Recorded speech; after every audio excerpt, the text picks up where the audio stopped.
नमस्कार दोस्तों, आपका अभ्यास एक्स डिफेंस पे स्वागत है। जैसा कि आप जानते हैं कि आपके सीडीएस टू 25 को सिर्फ 8 दिन बाकी है, ठीक है? इन 8 डेज़ में आपके इंग्लिश की प्रिपरेशन को बूस्ट करने के लिए और जो हमारा टारगेट 80 प्लस का उसको अचीव करने के लिए हम लोग एक नई वीडियो के साथ प्रेज़ेंट हैं। ये जो टॉपिक है फिल इन द ब्लैंक्स का, ये बहुत ही ईज़ी टॉपिक है, पहली चीज़। दूसरा क्या है, ये 100% एक्यूरेसी के साथ आसानी से किया जा सकता है। ये क्या करेगा, आपको 80 प्लस मार्क्स को अचीव करने बहुत ही ज़्यादा हेल्प करेगा। यहाँ पर क्या आप 100% एक्यूरेसी के साथ सारे क्वेश्चन को अटेम्प्ट करके आप 80 प्लस मार्क्स आसानी से गेन कर सकते हैं। जैसे यहाँ से कितने क्वेश्चंस आते हैं आपको पता है, 20 क्वेश्चंस तो एटलीस्ट आते हैं। ठीक है? अब यहाँ पर अलग-अलग तरीके के रूल्स लगते हैं। मैं आपको बहुत ही सिंपल लैंग्वेज में आपको समझाऊँगा, ठीक है? कुछ भी टेक्निकल नहीं है। मैं इस लेवल पे आपको समझाऊँगा कि एक जो एस्पिरेंट होता है, वो किस तरीके से एग्ज़ाम के प्रेशर में ठीक है? एग्ज़ाम के प्रेशर में कैसे वो सॉल्व कर सकता है क्वेश्चन को, ये चीज़ मैं बताऊँगा। एक एस्पिरेंट किस तरीके से सोचता है, उस लॉजिक के हिसाब से हम लोग काम करेंगे। एक टीचर के हिसाब से सोचता है, उस हिसाब से नहीं बताऊँगा आपको। एक एस्पिरेंट कैसे काम करता है, उस हिसाब से मैं आपको बताऊँगा। आप मेरे साथ अंत तक बने रहिए, आपको अपने आप फ़ील हो जाएगा कि हाँ, कि सर सही कह रहे हैं, ठीक है? मैं आपका ज़्यादा टाइम वेस्ट नहीं करूँगा क्योंकि ये टाइम बहुत ही ज़्यादा क्रूशियल है, ठीक है? अपनी वीडियो पे आते हैं तुरंत। अब देखिए, ये क्या है? सीडीएस 1 2025 का लेटेस्ट, बिल्कुल लेटेस्ट क्या है? ये फिल इन द ब्लैंक्स हैं। तो हम लोग देखते हैं। पहले सिंपली क्या करना है, आपको रीड करना है। रीड करने के बाद क्या करना है, आपको अंडरस्टैंड करना है, ठीक है? कैसे अंडरस्टैंड करेंगे? आप थोड़ा-सा इसका हिंदी ट्रांसलेशन करेंगे थोड़ा-सा, अपने दिमाग में, माइंड में सब कुछ करना है, लिखना नहीं है, ठीक है? रीड करना है, अंडरस्टैंड करना है। आपको क्लियर हो जाएगा कि क्या आएगा अपने आप, ठीक है? देखते हैं। There is no there is no truth in dash claims even though they have been cleverly stated. मतलब यहाँ पर बोला जा रहा है कि जो भी क्लेम्स हैं, जो भी क्लेम्स हैं, इन केस में कोई भी सच्चाई नहीं है।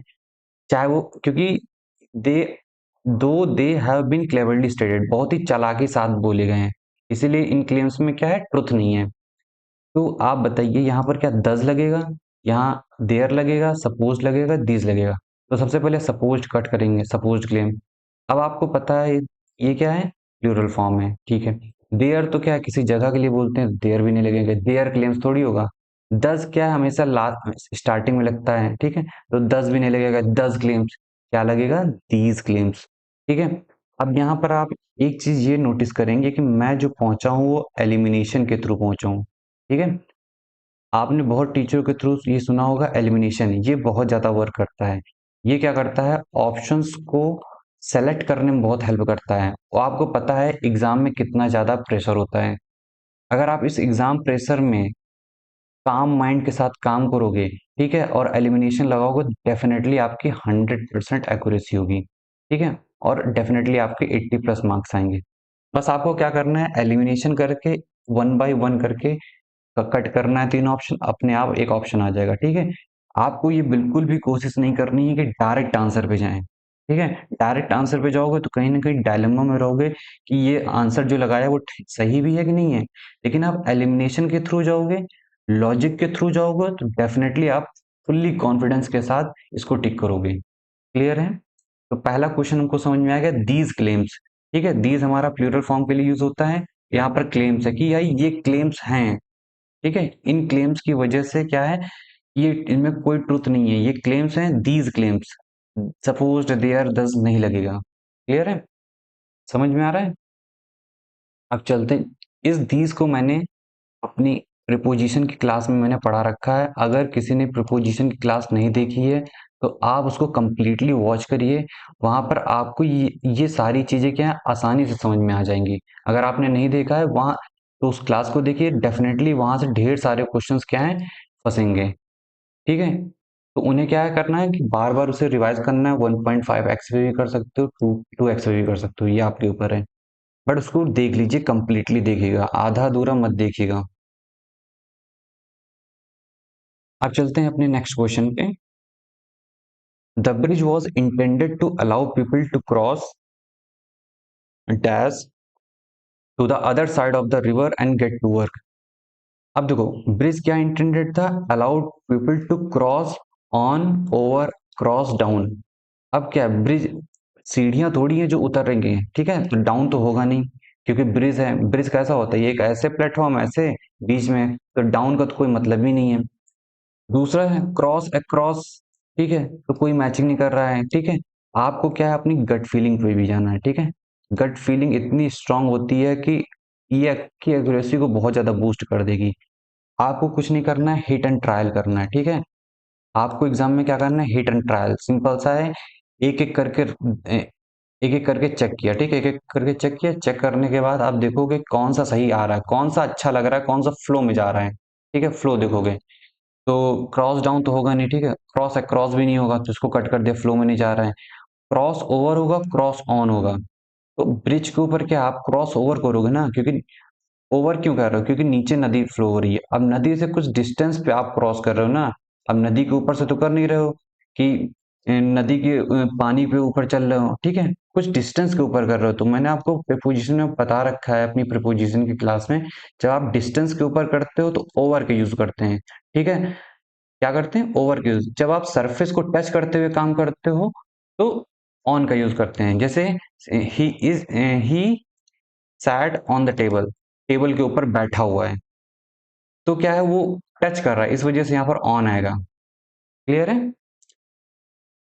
तो यहाँ पर क्या है, ऑन किसके रिस्पेक्ट में होगा? ऑन टच के रिस्पेक्ट में होगा, ठीक है। ओवर क्या है, थोड़ी सी डिस्टेंस होगी। ओवर तो होगा, ऊपर तो होगा, बट कहीं ना कहीं थोड़ी सी डिस्टेंस होगी। तो यहाँ पर का जो आंसर होगा वो होगा ओवर होगा, ठीक है। तो ये बहुत ही आसान है, बस आपको क्या है, लॉजिक के साथ सबसे पहले मैंने उन चीजों को एलिमिनेट किया जो एब्सोल्युटली गलत हैं। फिर इसके बाद मैंने इन दोनों में लॉजिक पढ़ा, ठीक है। अगर इनके बारे में आपको नहीं पता है तो मैं फिर से कहूंगा, आप हमारी प्रीपोजिशन की क्लास देखिए, उसमें डेफिनेटली बहुत आसानी के साथ एक्सप्लेन किया है, ठीक है। आप इसको देखते ही उड़ा दोगे। अब चलते हैं अपने नेक्स्ट क्वेश्चन पे। I shall not rest dash I have gone to the bottom of this matter found the truth. मतलब बोला कि मैं तब तक रेस्ट नहीं करूंगा जब तक कि मैं इस मैटर के बॉटम तक नहीं चला जाता हूं और ट्रुथ को फाउंड नहीं कर लेता हूं, ट्रुथ को नहीं पा लेता हूं, ठीक है। इसका मतलब ये है, जब तक। यहाँ आफ्टर का क्या यूज होगा? नहीं होगा। हमने क्या सिंपली रीड किया, रीड करने के बाद हम लोगों ने क्या देखा, इसका हिंदी में थोड़ा सा दिमाग मिलाया, अंडरस्टैंड किया। अंडरस्टैंड करने के बाद हम लोगों ने देखा कि मैं तब तक रेस्ट नहीं करूंगा जब तक कि इस मैटर के, जब तक आ रहा है, ठीक है, जब तक, ध्यान रखना। आफ्टर तो आएगा ही नहीं। Next, while. आप देखोगे, एक मिनट, बहुत गंदा हो गया है।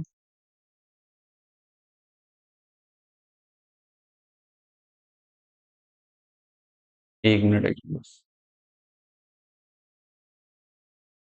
हम्म। अब वाइल है, वाइल किसके लिए लगता है? टाइम के लिए, ठीक है। For, until.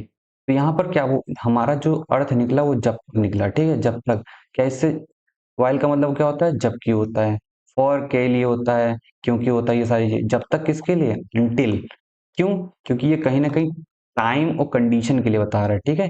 कंडीशन है, एक सिचुएशन बता रहा है कि जब तक कि मैं इस मैट्रिक में अंदर तक नहीं चला जाऊंगा तब तक मैं क्या रेस्ट नहीं करूंगा।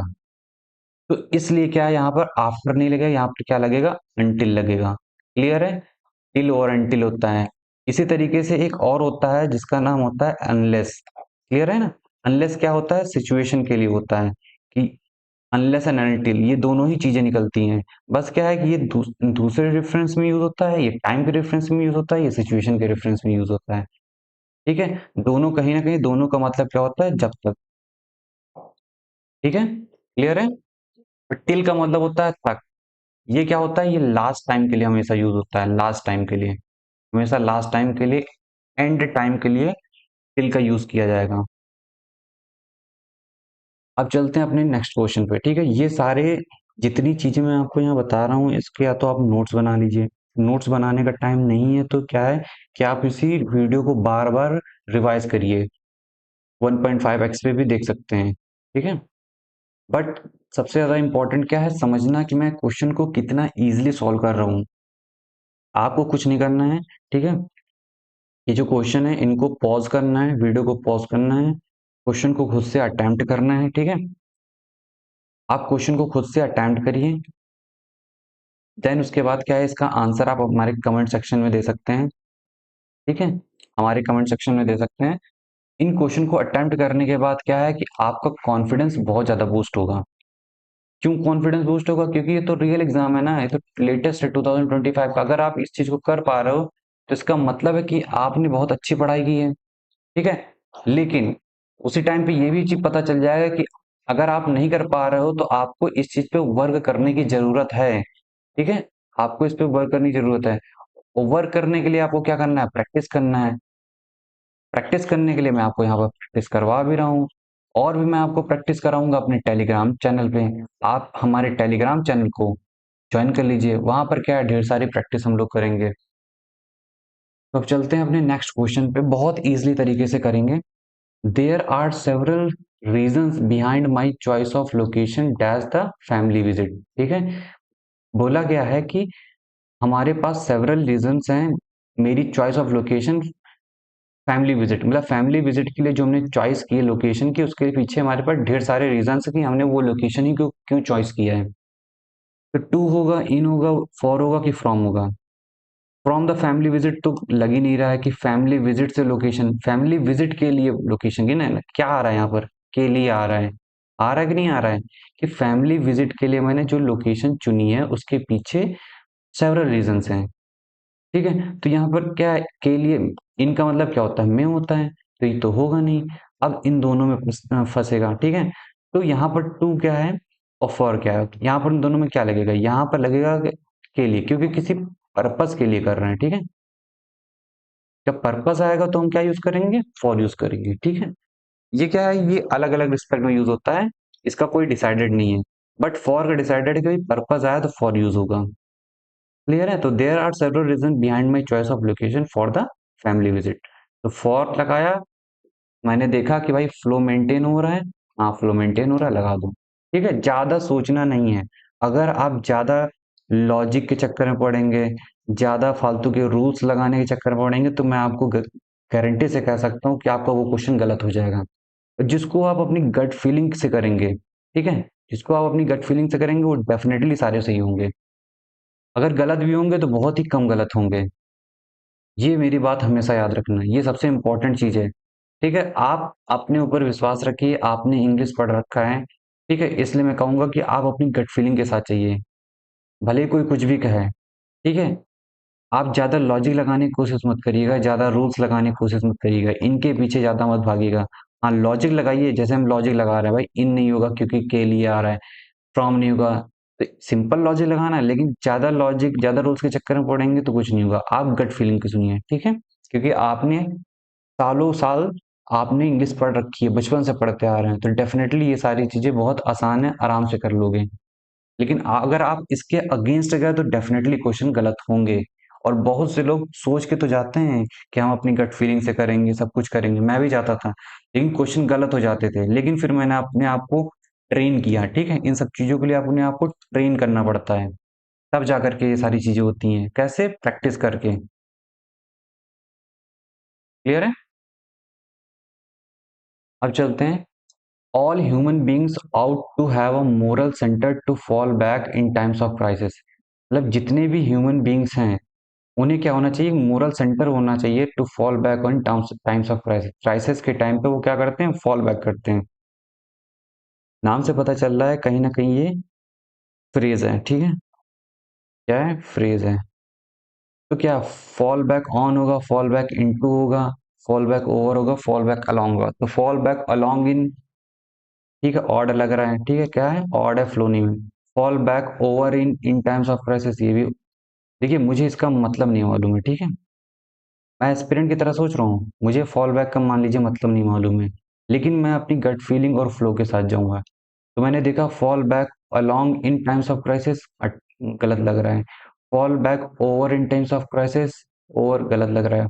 Fall back into in times of crisis, ये भी गलत लग रहा है, ठीक है। ये सब क्या है, मुझे क्या कर रहे हैं, बिल्कुल ऑड लग रहे हैं, फ्लो नहीं मेंटेन हो रहा है। Fall back on in times of crisis, ठीक है, तो बैक ऑन, तो ये क्या है, मुझे यहाँ पर मुझे फ्लो लगा और मैं क्या है इसके साथ मैं चला गया, सिंपली इसके साथ चला गया, ज्यादा दिमाग नहीं लगाया, मैंने देखा फ्लो क्या है, ये तीनों ऑड है, ये फ्लो है, तो मैं इसके साथ चला गया और मेरा यही आंसर होगा। ठीक है, इस तरीके से आपको करना है। तो ये इस तरीके से आप करेंगे तो एक फायदा आपको ये भी होगा कि आपका टाइम बचेगा, ज्यादा दिमाग नहीं लगाना पड़ेगा, तो टाइम बचेगा। ठीक है, अब चलते हैं अपने नेक्स्ट टॉपिक पे। देखिए ये क्या है, ये 111 से लेके 120 तक के क्वेश्चंस हैं।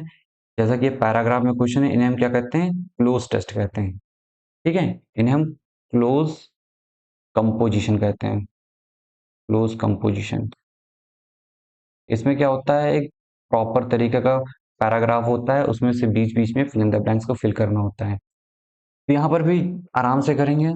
तो क्या है, डैश बाई, यहाँ पर क्या है कि आपको कुछ कीवर्ड्स होते हैं।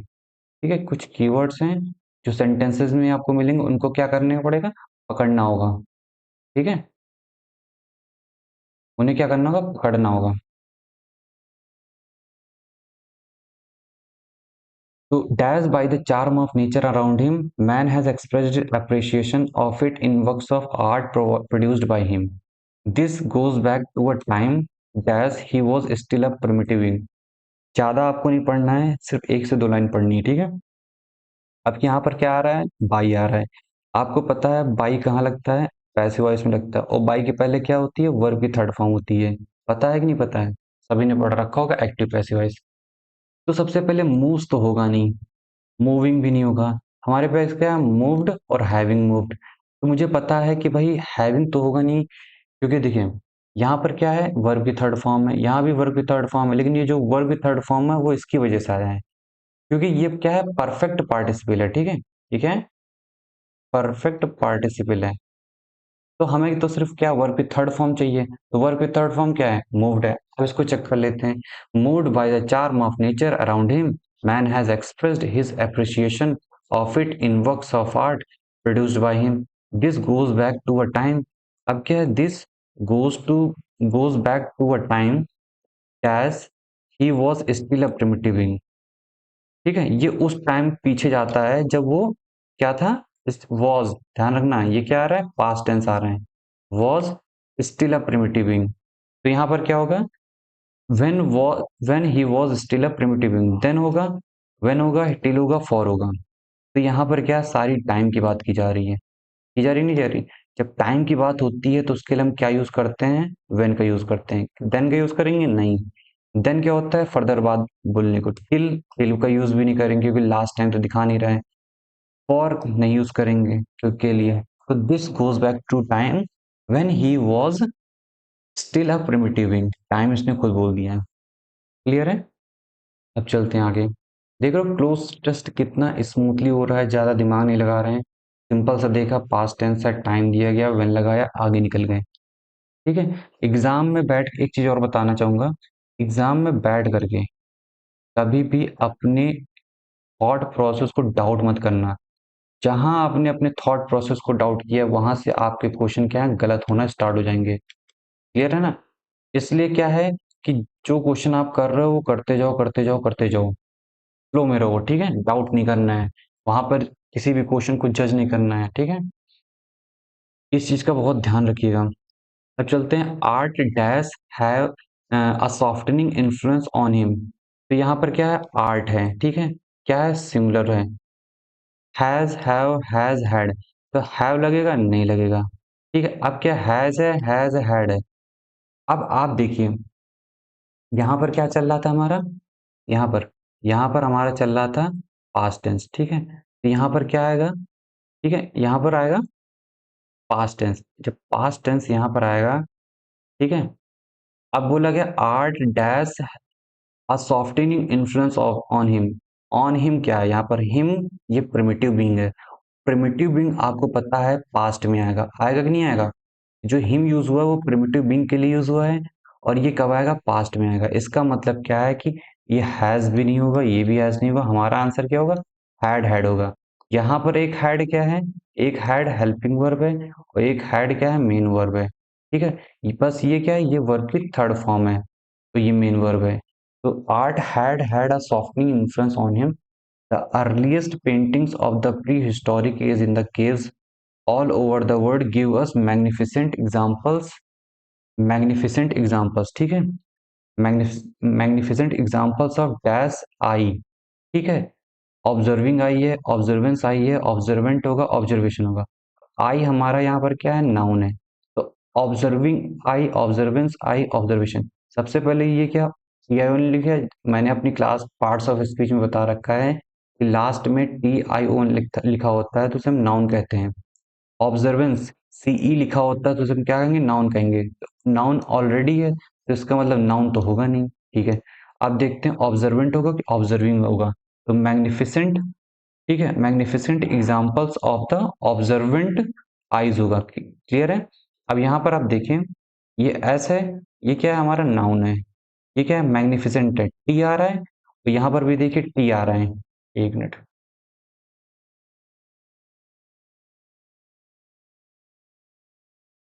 यहाँ पर भी आप देखिए क्या है, टी आ रहा है। ठीक है, ये क्या है, एडजेक्टिव है। एडजेक्टिव किसको कर रहा है, कैसी आई है, ऑब्जर्वेंट आई है। तो ये जो ऑब्जेक्ट एडजेक्टिव है ये आई के लिए यूज होगा। तो यहाँ पर भी देखिए एग्जाम्पल नाउन है और ये क्या है, एडजेक्टिव है। तो ये मैग्निफिसेंट किसको क्वालिफाई कर रहा है, एग्जाम्पल्स को। तो यहाँ पर इसका आंसर ऑब्जर्वेंट होगा, ऑब्जर्विंग नहीं होगा, ये जीरंड है। क्लियर है। अब चलते हैं आगे।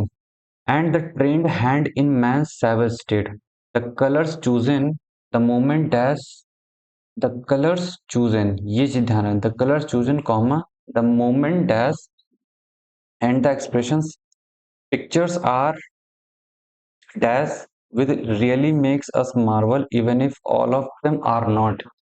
तो सबसे पहले the colour chosen and the moment. अब ये क्या है, वर्ब की थर्ड फॉर्म है। ठीक है, तो moment dash portraying, portray, portrait, portrayal. आप बताइए क्या होगा यहाँ पर, जब वर्ब की थर्ड फॉर्म आ रहा है इसके बाद कलर्स डैश, तो द मोमेंट के बाद भी तो वर्ब की थर्ड फॉर्म आएगी यहाँ पर। तो वर्ब की थर्ड फॉर्म क्या है, पोर्ट्रेट है, तो पोर्ट्रे, पोर्ट्रिंग, पोर्ट्रेल होगा नहीं। And the expression the pictures are dash with, ध्यान रखना, रियली मेक अस मार्वल। ठीक है, तो यहाँ पर क्या, पिक्चर्स विद सफिक्स तो होगा नहीं, सफिक्स का मतलब आपको पता है लास्ट में। सफ्यूजिंग, जब भी आप कहीं देखिएगा कि दो वर्ड क्या है, एक जैसे दिखाई पड़ रहे हैं, ठीक है, जैसे सफ्यूज्ड है, सफ्यूजिंग है, बस आईएनजी लगा है, ईडी लगा है, तो ये दो वर्ड में से ही एक ना कोई आंसर होगा। आपको पता है कि द पिक्चर्स आर सफ्यूजिंग नहीं होगा, क्योंकि यहाँ पर क्या है, वर्ब की थर्ड फॉर्म यूज होगी, पैसिव वॉइस यूज होगा। ठीक है, तो इसका आंसर क्या होगा, suffused with really make us marvel even if all of them are not of the, all of them are not of the dash of the paintings at Altamira, even if all of them are not of the standard। तो सबसे पहले stand होगा नहीं, क्योंकि paintings का standard होगा। ठीक है, तो स्टैंडर्डाइज्ड भी नहीं होगा, क्योंकि दा के बाद क्या आएगा, नाउन आएगा। ठीक है, तो यहाँ पर मुझे नाउन चाहिए। एक है स्टैंडर्ड, एक होता है स्टैंडर्ड्स। मैंने अभी आपको बताया है कि दो वर्ड एक जैसे दिखेंगे तो उन्हीं में से कोई आंसर होगा। तो ये दो वर्ड क्या हैं, एक जैसे हैं, इन्हीं दोनों में से क्या है, आंसर है। अब आप 50-50% पहुंच चुके हो।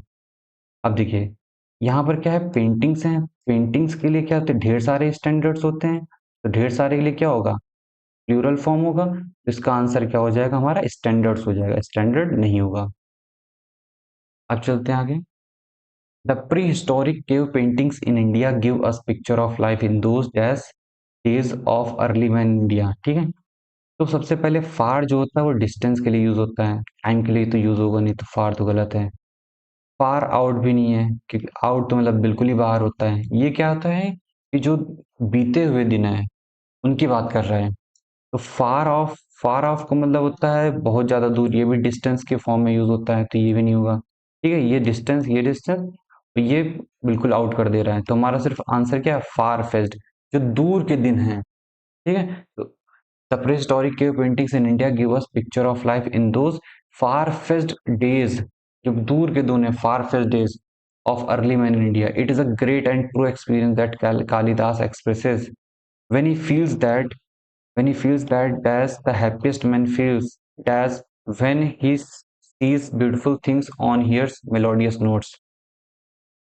तो true experience that Kalidas expresses when he feels that, क्या फील करता है when he feels that, as the happiest man feels, even the happiest man feels, for the happiest man feels, with the happiest man, still the happiest man. तो पहले still तो होगा नहीं, इसका मतलब क्या है, it is a great and true experience, ये बहुत ही महान और सच्चा एक्सपीरियंस है कि कालिदास एक्सप्रेस करते हैं कि वे जब फील करते हैं, क्या फील करते हैं कि for the happiest man feels, तो ये होगा नहीं, ये भी नहीं होगा, हमारा इवन होगा एक एक करके, even the happiest man feels, क्या होगा, dash when he sees beautiful things और हियर्स मेलोडियस ट्रीज, जब वो मेलोडियस नोट्स देख सुनता है, ब्यूटीफुल थिंग्स देखता है, तो वो क्या फील करता है, इलेट्स, इलेटिंग, इलेटेड, एक्साइट, एक्साइट तो होगा नहीं, इलेटेड मतलब होता है खुश होना, इन्हीं तीनों में से होगा जैसा कि हमने देख रखा है। फील्स के बाद क्या होता है, यहाँ पर वर्ब की थर्ड फॉर्म आती है, ठीक है। इलेटिंग होगा नहीं क्योंकि ये कहीं ना कहीं जीरंड है, इलेट्स होगा नहीं क्योंकि यहाँ पर हेल्पिंग वर्ब की जरूरत है नहीं, क्योंकि ये पूरा सेंटेंस क्या है, हमारा एक है, और ऑलरेडी क्या है, हमारी वर्ब आ चुकी है ये, ठीक है, वर्ब की फर्स्ट फॉर्म प्लस एस या ई एस आ चुकी है, तो यहाँ पर इलेटेड नहीं होगा, तो यहाँ पर इसका आंसर क्या होगा, इलेटेड होगा, ठीक है, क्लियर है। तो इस तरीके से एलिमिनेट करके कर रहे हैं, ठीक है, आपको मैं टेक्निकल बता भी नहीं रहा हूँ, मैं उस तरीके से बता रहा हूँ जैसे एक एस्पिरेंट सोचता है, जैसे वो एग्जाम एग्जाम प्रेशर में सोचेगा, उस हिसाब से मैं आपको बता रहा हूँ, ठीक है। अब चलते हैं नेक्स्ट क्वेश्चन पे, इसमें जो भी डाउट हो, अगर कोई डाउट है तो आप हमारे, अगर इसमें आपको कोई डाउट है तो हमारा एक सीडीएस पीयर ग्रुप है, ठीक है, सीडीएस पीयर ग्रुप है, उस सीडीएस पीयर ग्रुप को आप ज्वाइन कर लीजिए। सबसे पहले आप हमारे टेलीग्राम को चैनल को ज्वाइन कर लीजिए, वहां पर इस सीडीएस पीयर ग्रुप का क्या है, लिंक पड़ा है, आप उसको ज्वाइन कर लीजिए, आपको वहां पर सारे डाउट्स क्लियर हो जाएंगे, ठीक है। अब चलते हैं अपने नेक्स्ट क्वेश्चन पे, working in a dim light, working in a dim light dash eye issues such as glaucoma, मतलब कि डिम लाइट में काम करने से आई इश्यूज हो जाते हैं जैसा कि ग्लूकोमा है, ठीक है। तो यहाँ पर कॉन्ट्रीब्यूट्स होगा, प्रेसिपिटेट्स होगा, इरेडिकेट होगा, एलिमिनेट होगा। तो डिम लाइट में वर्क करने से क्या आई इश्यूज एलिमिनेट होता है, ये तो आई इश्यूज बढ़ रहे हैं ना, एलिमिनेट और इरेडिकेट होने का तो कोई सेंस ही नहीं बढ़ता है, तो पहले इन दो ऑप्शन को हटा देंगे, ठीक है, क्योंकि इसकी वजह से बढ़ रहे हैं, इरेडिकेट नहीं हो रहे हैं। अब आते हैं प्रेसिपिटेट, दूसरा कॉन्ट्रीब्यूट, ठीक है, कॉन्ट्रीब्यूट हमेशा पॉजिटिव सेंस में यूज होता है, ठीक है, और ये क्या है, पॉजिटिव सेंस नहीं है, ये क्या है, नेगेटिव है, इस वजह से क्या है, कॉन्ट्रीब्यूट तो नहीं यूज होगा, ठीक है। अब आते हैं, एक ही वर्ड बच जाता है प्रेसिपिटेट, प्रेसिपिटेट का मतलब क्या होता है कि कोई चीज का एक जगह इकट्ठा होना, जैसे क्या है कि यहाँ पर बारिश हो रही है, ठीक है, इसे क्या कहेंगे आप, प्रेसिपिटेट कर रहा है, ठीक है, ऊपर से नीचे आ रहा है, ठीक है, तो ये क्या है, प्रेसिपिटेशन से क्या होगा, चीज इकट्ठा हो जाएगी। तो डिम लाइट में काम करने से क्या है, आई इशूज एक जगह पे, कह सकते हो आई इशूज हो जाते हैं, जैसे ग्लूकोमा, तो प्रेसिपिटेट होगा, एक जगह कंसंट्रेट हो जाना, उसे कहते हैं प्रेसिपिटेशन, क्लियर है। अगर आपको प्रेसिपिटेशन का मतलब नहीं है तो सिंपल ये तीनों गलत कर दीजिए, आंसर मारिए, आगे बढ़िए, पता है नहीं पता है डजेंट मैटर, आंसर सही होना चाहिए बस। He own several sports cars and has and dash lifestyle, अब उसके पास स्पोर्ट्स कार्स हैं, ठीक है, तो जाहिर सी बात है उसकी लाइफ कैसी होगी, लग्जीरियस होगी, ठीक है, जब लग्जीरियस लाइफ होगी तो ऑपुलेंट, ओकल्ट, ओकुलर, ऑब्सक्योर, अब लग्जीरियस क्या है, पॉजिटिव चीज है यहाँ पर, ठीक है, ऑब्सक्योर निगेटिव मीनिंग है, देखिए हम, मुझे मतलब नहीं मालूम है, ठीक है, एक नॉर्मल एस्पिरेंट को इनका मतलब मालूम भी नहीं है तो कोई दिक्कत नहीं है, लेकिन ऑब्सक्योर क्या नेगेटिव मीनिंग है, कहीं ना कहीं इसका भी, ऑकुलर क्या है, ऑकुलर भी कहीं ना कहीं निगेटिव सेंस दे रहा है, ओकल्ट भी इसी से रिलेटेड है, निगेटिव सेंस दे रहा है, मुझे मतलब नहीं मालूम है, लेकिन ओपुलेंट क्या है, ओपुलेंट कहीं ना कहीं पॉजिटिव सेंस देगा, ठीक है, पढ़ने पे होगा, he who owns several cars and has an opulent lifestyle, एक अच्छी लाइफ स्टाइल है, ठीक है। अब ओपुलेंट का मतलब क्या होता है, ओपुलेंट का मतलब क्या होता है कि लग्जीरियस लाइफ जीना होता है, लेकिन आपको नहीं पता है तो इस तरीके से आप एलिमिनेट करके आसानी से आंसर निकाल सकते हैं। ऑब्सक्योर का मतलब होता है जो बिल्कुल ऑड हो, एक अजीब हो, उस तरीके का। आपको मैं वही चीज बता रहा हूँ जिस हिसाब से क्या है एक एस्पिरेंट सोच सकता है। अब चलते हैं अपने नेक्स्ट क्वेश्चन पे। Those medicine dash are used to treat kidney infection have been withdrawn from the market. Those medicines dash used kidney infection have been withdrawn from market. What are used, which are used, when are used, who क्या person के लिए use होता है, when time के लिए use होता है, ठीक है। when किसके लिए यूज होता है, टाइम के लिए, ये पर्सन के लिए। what क्या है वहां पर, those medicines what are used नहीं which are used, वो मेडिसिन जो यूज होती हैं टू ट्रीट किडनी इन्फेक्शन, तो इसका आंसर क्या होगा, विच होगा। क्लियर है। नेक्स्ट क्वेश्चन पे चलते हैं। Dash intake of sugar cane cause health problems. तो एक्सेस एक्सेस का मतलब होता है वहां तक पहुंच होना, ठीक है, पहुंच होना, ठीक है। तो यहाँ पर तो इसकी बात ही नहीं कर रहा है। तो मैंने आपको बताया कि सेम वर्ड होंगे तो उन्हीं में से कोई एक आंसर होगा। अब क्या है, एक्सेस इनटेक ऑफ शुगर, ठीक है। तो इनटेक ऑफ शुगर क्या है, ये हमारा नाउन है। इनटेक ऑफ शुगर क्या है, हमारा नाउन है, ठीक है। अब नाउन को कौन क्वालिफाई करता है, हमारा एग्जेक्टिव करता है, तो ये एडवर्ब तो होगा नहीं, क्योंकि एल वाई लगा हुआ है, इसलिए क्या होगा, एडवर्ब होगा। Excess of excessive, excess of intake of sugar, ये ऑड लग रहा है। अब देखेंगे एक्सेसिव, एक्सेसिव हमारा क्या है, एडजेक्टिव है, ठीक है। Excessive intake of sugar cane cause health problem, excessive intake होना चाहिए, ठीक है। अगर एक्सेसिव इनटेक ऑफ शुगर है तो वो क्या हेल्थ प्रॉब्लम कर देगा, तो हमारा आंसर क्या होगा, सी आंसर होगा। नेक्स्ट क्वेश्चन पे चलते हैं। She suffered dash pain because of a leg injury. उसने क्या किया, पेन किया, पेन सफर किया, इसकी वजह से, लेग इंजरी की वजह से। तो हर्टिंग पेन होगा, एक्सक्रूशिएटिंग पेन होगा, कंज्यूमिंग पेन होता है, प्रोट्रैक्टिंग होता है। तो पहली बात तो कंज्यूम तो करेगी नहीं कोई पेन की, कोई पेन कंज्यूम कर रहा है, ठीक है। यहाँ पर हर्टिंग नहीं होता है, हर्टिंग हमेशा इमोशन से रिलेटेड होता है, ठीक है। हर्टिंग किससे रिलेटेड होता है, इमोशन से रिलेटेड होता है। और यहाँ पर पेन क्या है, फिजिकल टाइप का है, फिजिकल पेन है कि इंजरी की वजह से हो रहा है पेन, तो हर्टिंग नहीं होगा। बचे दो ऑप्शन। प्रोट्रैक्टिंग का आपको मतलब मालूम, प्रोलॉन्ग, प्रोलॉन्ग का मतलब होता है बढ़ाना, ठीक है, कोई चीज बढ़ा दी, तो इसका मतलब प्रोट्रैक्टिंग भी नहीं होगा। हमारा आंसर क्या होगा, एक्सक्रूसिएटिंग। देखिए मुझे इसका मतलब नहीं मालूम है, ठीक है, मुझे इसका मतलब नहीं मालूम है, लेकिन मुझे इसका तो मालूम है, ये तो पता है, ये नहीं होगा, ये नहीं होगा, ये नहीं होगा, अपना आंसर आ गया।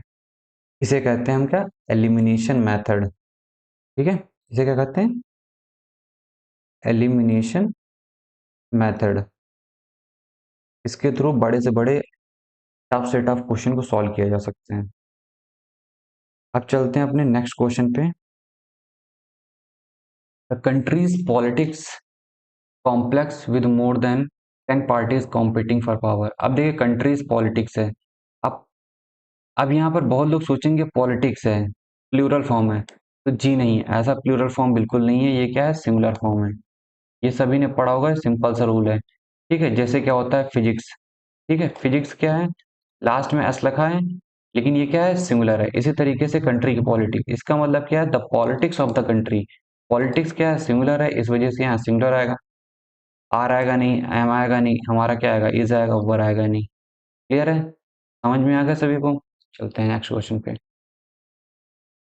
The job advertisement stipulates that the applicant has 3 years experience. अब जो जॉब एडवर्टाइजमेंट है, क्या स्टिपुलेट करता है, क्या डिमांड करता है कि एप्लीकेंट के पास 3 साल का एक्सपीरियंस होना चाहिए, ठीक है। ध्यान देना, ये एप्लीकेंट है, एक एप्लीकेंट है, तो हैव लगेगा, नहीं लगेगा, ठीक है। ये क्या है, प्रेजेंट टेंस में है, तो क्या हैड होगा, बिल्कुल नहीं। शैल हैव होगा नहीं, क्या होगा, मस्ट हैव, ठीक है। The job the applicant must have 3 years experience, तो मस्ट है, ठीक है, इस पे ध्यान देना। तो मैंने क्या किया, सिंपल से एलिमिनेशन किया, अपना आंसर आ गया। नेक्स्ट क्वेश्चन करते हैं। Newspapers have reported heavy flooding in the coastal areas, the damage dash to be extensive. Damage, अब क्या ये हैव है, प्रेजेंट टेंस है, तो पास्ट तो यूज होगा नहीं। Is expecting, has been expected, is expected. तो देखिए आप यहाँ पर डैमेज क्या है, एक्सपेक्टेड है, ये क्या है, हैज बीन एक्सपेक्टेड है। हैज बीन एक्सपेक्टेड का मतलब क्या है कि वो एक्सपेक्ट किया जा चुका है, बहुत ही ज्यादा सर्टेनिटी के साथ बोल रहा है। जब ये सर्टेनिटी के साथ बोलता है तो भाई एक्सपेक्टेशन का तो कोई मतलब ही नहीं ना। तो ये जो वर्ड इसके साथ यूज हुआ है वो गलत यूज हुआ है, तो हैज बीन एक्सपेक्टेड नहीं हुआ। अब बचा इज एक्सपेक्टेड, इज एक्सपेक्टिंग। तो ये क्या है, डैमेज। डैमेज क्या है, ये किसी के द्वारा डैमेज हुआ है, तो यहाँ पर ये क्या है, पैसिव फॉर्म में होगा। क्लियर है, पैसिव फॉर्म में सिर्फ यही है, the damage is expected to be extensive. इसको आप यहाँ रखोगे, आपको फ्लो मिल जाएगा। ठीक है, तो आप हिट एंड ट्रायल करके, फ्लो देख करके आप अपनी गट फीलिंग के साथ जा सकते हो। डेफिनेटली मैं गारंटी दे सकता हूँ आपके मोस्ट ऑफ द क्वेश्चन सही होंगे। चलते हैं नेक्स्ट क्वेश्चन पे। The local bank was robbed by a group of man, dash were armed. ठीक है, डैश वर आर्म्ड। तो लोकल बैंक किसके द्वारा लूटा गया, ग्रुप ऑफ मैन के द्वारा लूटा गया। ठीक है, four of these, four of home, four of these, four of those, four of. तो पहले इसको कट कर देंगे, ये तक कुछ होगा नहीं। Four of those, four of these, ये क्या है, डिमॉन्स्ट्रेटिव है। तो क्या है, अब डिमॉन्स्ट्रेटिव फॉर्म के बारे में तो बोलना ही जा रहा है कि फोर ऑफ दीज, ये सामने खड़े हैं, इनमें से चार हैं। ठीक है, वो तो लूट लूट करके चले गए ना बैंक को, तो फोर ऑफ दीज नहीं होगा, फोर ऑफ दोज भी नहीं होगा। यहाँ पर होम का यूज होगा, किसके लिए यूज होगा, मैन के लिए यूज होगा। तो फोर ऑफ होम, उनमें से। होम का मतलब होता है उनमें से। ठीक है, उनमें से चारों ने, चार क्या थे, आर्म्ड थे। क्लियर है, देखो आसानी से आंसर आ गया ना। तो सबसे पहले क्या करना है, एब्सोल्यूट वाले गलत करने हैं। अब चलते हैं, the country dash several economic changes in the past 2 decades. मतलब इन द पास्ट 2 डिकेड्स में हमारी इकोनॉमी में जो सेवरल चेंजेस हुए हैं, हमारी कंट्री की इकोनॉमी में क्या है, सेवरल चेंजेस हुए हैं पास्ट 2 डिकेड्स में हुए हैं। ठीक है, तो पहली बात तो क्या है कि हो चुका है, तो इसका मतलब क्या है, विल भी नहीं होगा। हो चुका है तो क्या है, हैव बीन भी नहीं होगा। ठीक है, हो चुका है, वो चीज़ वो अंडरगोइंग नहीं है। ठीक है, हो चुका है लास्ट 2 डिकेड में। तो यहाँ पर क्या अंडरवेंट होगा, हैड अंडरगॉन होगा, क्योंकि ये पास्ट में बोल रहा है, तो ये दोनों प्रेजेंट और फ्यूचर में तो कट जाएंगे। अब आते हैं हैड अंडरगॉन और अंडरवेंट। ठीक है, तो ऐसा नहीं कि अंडरगॉन चला गया है अभी नहीं आया है, बिल्कुल अभी भी है। यहाँ पर क्या यूज हो रहा है, इनका यूज हो रहा है। तो इसका मतलब इन क्या होता है, हैड के लिए नहीं होता। अगर हैड लगना ही होता तो यहाँ पर सिंस लगता, या फिर आफ्टर लगता है, या फिर बिफोर लगता। क्लियर है, तो इसका आंसर क्या होगा, अंडरवेंट होगा। The country underwent several economic changes in the past 2 decades. तो जाहिर सी बात है, इसका आंसर क्या होगा, अंडरवेंट होगा। अब चलते हैं अपने नेक्स्ट क्वेश्चन पे। I shall not be going to theatre, मैं थिएटर नहीं जाऊंगा। If it may snow, it snow, it snows, it snowed. ठीक है, ये तो गलत है फिर। ठीक है, ये भी गलत है। ये एक्सपेक्ट थोड़ी कर रहा है, ये तो खुद कह रहा है ना कि भाई जब स्नो होगी, अगर हुई, इफ इट में स्नो, अगर स्नो हुई तो नहीं जाएगा। ठीक है, स्नो क्या है, स्नो को सर्टेनिटी के साथ दिखाया जा रहा है कि अगर स्नो हुई तो मे का यूज तो बिल्कुल नहीं होगा। इट के साथ क्या लगाते हैं, एस लगाते हैं, तो इन दोनों में से क्या आंसर होगा, ये वाला होगा। इट इज, इट यूज हुआ है ना, इट क्या है, सिंगुलर है, इसके साथ क्या लगेगा, एस लगेगा। If it snows I shall not going to the theatre, flow भी मेंटेन हो रहा है। क्लियर है सभी को।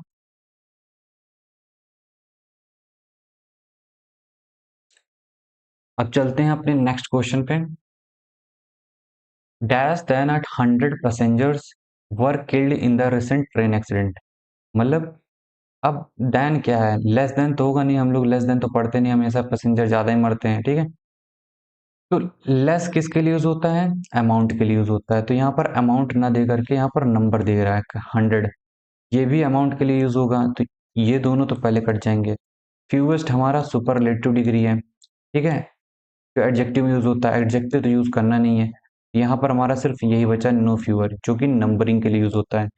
ये भाई 100 पैसेंजर से कम किल्ड नहीं हुए रिसेंट ट्रेन एक्सीडेंट में, उससे ज्यादा ही हुए हैं। तो इसका आंसर क्या होगा, डी होगा। Each of these paintings dash made by a famous painter. अब देखिए, ईच ऑफ के साथ हमेशा क्या लगेगा, सिंगुलर लगेगा। ठीक है, सिंगुलर वर्ब लगेगी, सिंगुलर हेल्पिंग वर्ब लगेगी। तो इसका आंसर शुड नहीं होगा, ई भी नहीं होगा, आर नहीं होगा, इसका आंसर क्या होगा, इज होगा। Each of this paintings made by a famous painter.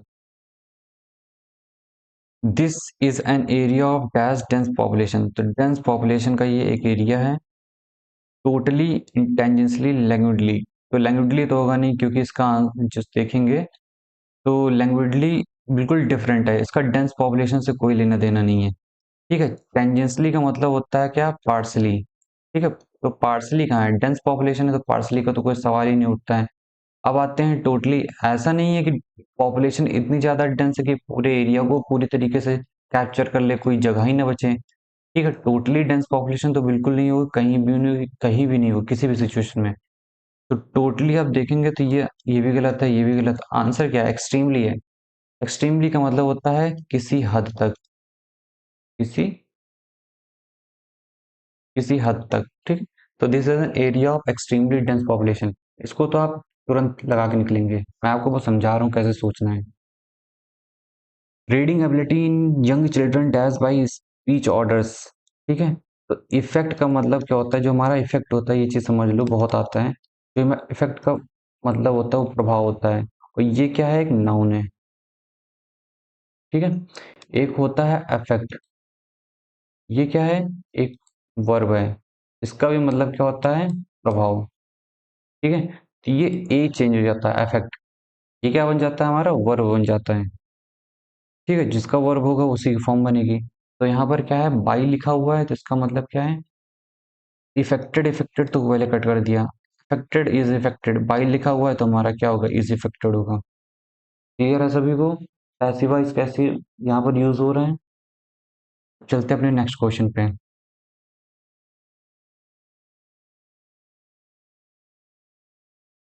C has a she has a faced she has faced almost dash difficulty in arranging the funds for the event. ठीक है, तो यहाँ पर difficulty है। अब जिजेंटिक, large और big, ये तीनों ही क्या है, साइज के फॉर्म में आते हैं, कि कोई चीज साइज के बारे में बता रहे हैं। ठीक है, बट यहाँ पर क्या है, डिफिकल्टी है, तो डिफिकल्टी को कौन डिफाइन करेगा, वो इनसरमाउंटेबल है। इनसरमाउंटेबल मतलब इम्पॉसिबल टू डू, इम्पॉसिबल। ठीक है, इनसरमाउंटेबल है, इम्पॉसिबल। तो she has faced almost insurmountable difficulty in the arranging the funds for event. ठीक है, तो ये चीज क्लियर हो गया है। तीनों को आसानी से अरेंज रिजेक्ट कर दिया, इसको आसानी से उन्हें, मान लीजिए आपको इसको मतलब भी नहीं मालूम है, तब भी आप इस आंसर पे आ सकते हो। ठीक है, एलिमिनेशन के थ्रू। अब आते हैं, our school building is dash dilapidated. ठीक है, हमारी स्कूल की बिल्डिंग क्या है, डेलिपेटेड हो गई है। तो इसका मतलब मुझे नहीं मालूम भाई क्या होता है। ठीक है, क्योंकि पहली बार सुन रहा हूँ, ऐसे सोचना है। लेकिन इससे पता चल रहा है कि हमारी बिल्डिंग को कुछ हो गया है, कुछ निगेटिव हुआ है हमारे स्कूल बिल्डिंग के साथ। तो अब देखते हैं, बिल्डिंग है, ध्यान रखना, जो बात हो रही है वो किसके बारे में हो रही है, बिल्डिंग के बारे में बात हो रही है। तो लिटिल होगा, डीपली होगा, सेटिस्फैक्टली, ये क्या है, इमोशंस, फीलिंग्स, इन सब चीजों के लिए यूज होते हैं। लिटिल क्या होता है, अमाउंट के लिए यूज होता है। विजिबली क्या होगा, यहाँ पर होगा, our school building is visibly dilapidated. Dilapidated means होता है डैमेज हो गई है पूरी तरीके से। क्लियर है, समझ में आया। अब चलते हैं नेक्स्ट क्वेश्चन पे। रानी खेत is a place of remarkably beauty. ठीक है, अब ब्यूटी हमारा यहाँ पर क्या है, नाउन है। ठीक है, रिमार्केबली क्या है, एडवर्ब है।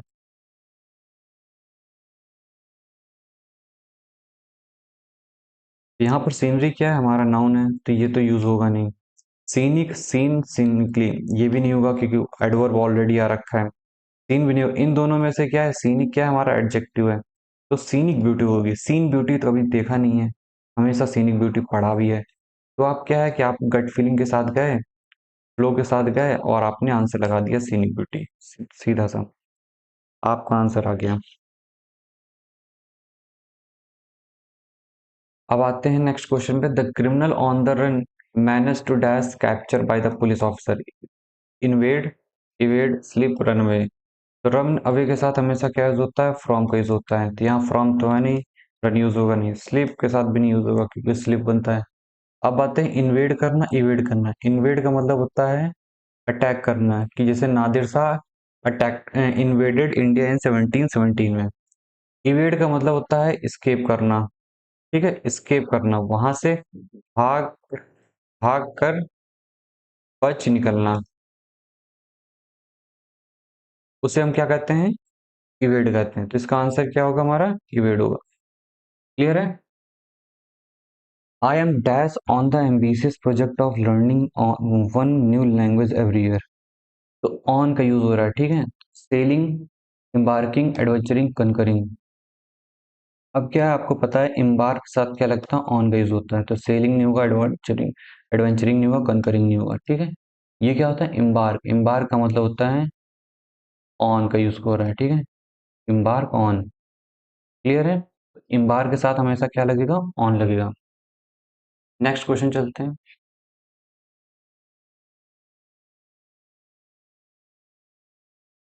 Another version of the play based on the text was reenacted successfully after the prosecution and eventual death of enacting the play in the public theater by government। जब आप इस चीज को पढ़ेंगे, ठीक है, तो आपको समझ में ये आएगा कि eventual prescription of enacting the play in the public theatre by the government, proscription proscribing screening. तो हम क्या होता है कि जो पब्लिक थिएटर होते हैं, जो उसमें प्ले होते हैं, उसको क्या करते हैं, हम स्क्रीनिंग करते हैं। आपने सुना होगा, तो इसका आंसर स्क्रीनिंग होगा और कुछ नहीं होगा फालतू का। क्लियर है, ये चीज आपने बहुत फ्रिक्वेंटली बॉलीवुड में भी सुन रखा होगा, बॉलीवुड की जब न्यूज आती है उसमें सुन रखा होगा, और भी कई जगह सुन रखा होगा। तो क्या होगा, स्क्रीनिंग होगा। Ravi remembers the year when there was a dash flood. अब देखो फ्लड क्या होगा, हमेशा क्या होता है, सेलिब्रियस तो होगा नहीं, अच्छी, ये क्या है, सेलिब्रियस क्या है, पॉजिटिव चीज है, रिलेटिव क्या है, पॉजिटिव चीज है। इन दोनों ये तो होगा नहीं। अब डिवास्टेटिंग है, रेवेज है। डिवास्टेटिंग फ्लड हम लोग सुनते हैं क्योंकि पूरी तरीके से डैमेज नहीं करना है, ठीक है। रेवेज मतलब बुरी तरीके से कंप्लीटली डैमेज कर देना, ठीक है। और डिवास्टेटिंग का मतलब है, बट डिवास्टेटिंग को फ्लड के रिस्पेक्ट में यूज करते हैं। रेवेज को कह सकते हैं, रेवेस को अलग अलग सेंस में यूज करते हैं, हो सकता हो कोई एक्सीडेंट हो गया हो तब रेवेस का यूज करते हैं, बट नेचुरल चीजों में हम क्या डिवास्टेटिंग यूज करते हैं, ठीक है। बट एक चीज और बता देना चाह रहा हूँ, जो हमारा फ्लड है, ये हमारा नाउन है, ये हमारा आर्टिकल है, और डिवास्टेटिंग हमारा एडजेक्टिव है, क्योंकि डिवास्टेटिव क्या है, फ्लड है। Davis is not Davis is not sure whether he should dash the forest guest house after dark.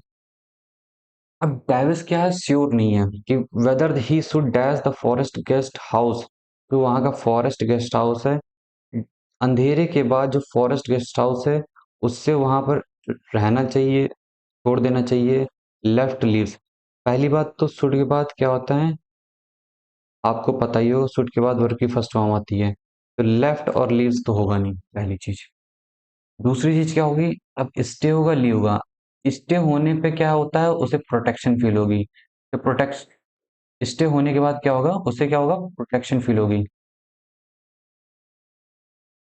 जब उसे प्रोटेक्शन फील होगी तो किसी भी तरीके का उसे क्या होता है, डायलेमा नहीं होगा कि जाना है नहीं जाना, वो मस्त अंदर सोएगा। लेकिन जब आप लीव करोगे तो आप तब डायलेमा में आओगे, ठीक है, तब आपको कंफ्यूजन होगा, जाऊं कि ना जाऊं, कहीं बाहर गया तो कुछ ऐसा हो तो नहीं गया, तब उस केस में आपको डायलेमा होगा। तो यहाँ पर क्या आंसर आएगा, लीव होगा, ठीक है, स्टे नहीं होगा। They dash as responsible people do during the difficult situation, ठीक है। दे आ रहा है तो बिहेव्स तो होगा नहीं, ठीक है। क्या है, responsible people do during the difficult situation, मतलब उन्होंने इस तरीके से बिहेव किया कि जैसे रिस्पॉन्सिबल पीपल डिफिकल्ट सिचुएशन के दौरान करते हैं। तो यहाँ पर क्या है, कहीं ना कहीं पास्ट की बात किया, ठीक है, कि उन्होंने ऐसा किया जैसा कि रिस्पॉन्सिबल पीपल करते हैं। तो बिहेविंग भी नहीं होगा क्योंकि हेल्पिंग वर्ब चाहिए मुझे, ठीक है, पास्ट टेंस में, और हेल्पिंग वर्ब भी चाहिए या फिर मेन वर्ब चाहिए। तो ये क्या है, जीरंड है, ये वर्ब नहीं बनेगा। अब आते हैं, बिलीव तो होगा नहीं क्योंकि मुझे वर्ब चाहिए, तो एक ही बच जाता है, बिहेव, वर्ब की सेकेंड फॉर्म कहाँ पर, इस जगह पे दे के बाद, तो they behaved as responsible people do during the difficult situation. Next question पे चलते हैं। Criminal law has taken long dash in facilitating access to justice for women by making various provision. तो जो क्रिमिनल लॉ है उन्होंने क्या किया है, लॉन्ग किया, क्या किया, एक्सेस, फैसिलिटेट किया access to justice for women, women को जस्टिस मिले, ठीक है। कैसे किया, बाय मेकिंग वेरियस प्रोविजंस। तो long stand, long strides, aside walk, तो पहली बात असाइड तो होगा नहीं, लॉन्ग असाइड, लॉन्ग वॉक भी नहीं होगा। स्ट्राइड्स का मतलब होता है एफर्ट्स, ठीक है, स्ट्राइड्स का मतलब क्या होता है, एफर्ट्स होता है। लॉन्ग स्टैंड थोड़ी होगा, लॉन्ग स्टैंड, स्टैंड में खड़ा होना होता है। तो स्ट्राइड्स का मतलब होता है एफर्ट्स, कि लॉन्ग एफर्ट्स डालने हैं, लगातार कंसिस्टेंट एफर्ट्स डाले हैं, तब जाकर के हम लोगों ने वुमेन को जस्टिस दे पा रहे हैं। ठीक है, इसी तरीके से आप अगर आप अपनी प्रिपरेशन में क्या कंसिस्टेंसी दिखाएंगे तो डेफिनेटली आप उस टारगेट को अचीव कर लोगे। ठीक है, आप चलते हैं नेक्स्ट क्वेश्चन पे। Many laws have been made to deal with the problems of dash against women. ठीक है, अब मैनी लॉज ने किस लिए बनाए गए हैं, ताकि वो problems of dash against women, तो वुमेन के अगेंस्ट क्या होगा ये बताइए आप। वुमेन के अगेंस्ट ऑफेंसेस होंगे, वुमेन के अगेंस्ट टेरर होगा, वुमेन के अगेंस्ट क्रिमिनल होंगे, वुमेन के अगेंस्ट डिफिकल्टीज होगी।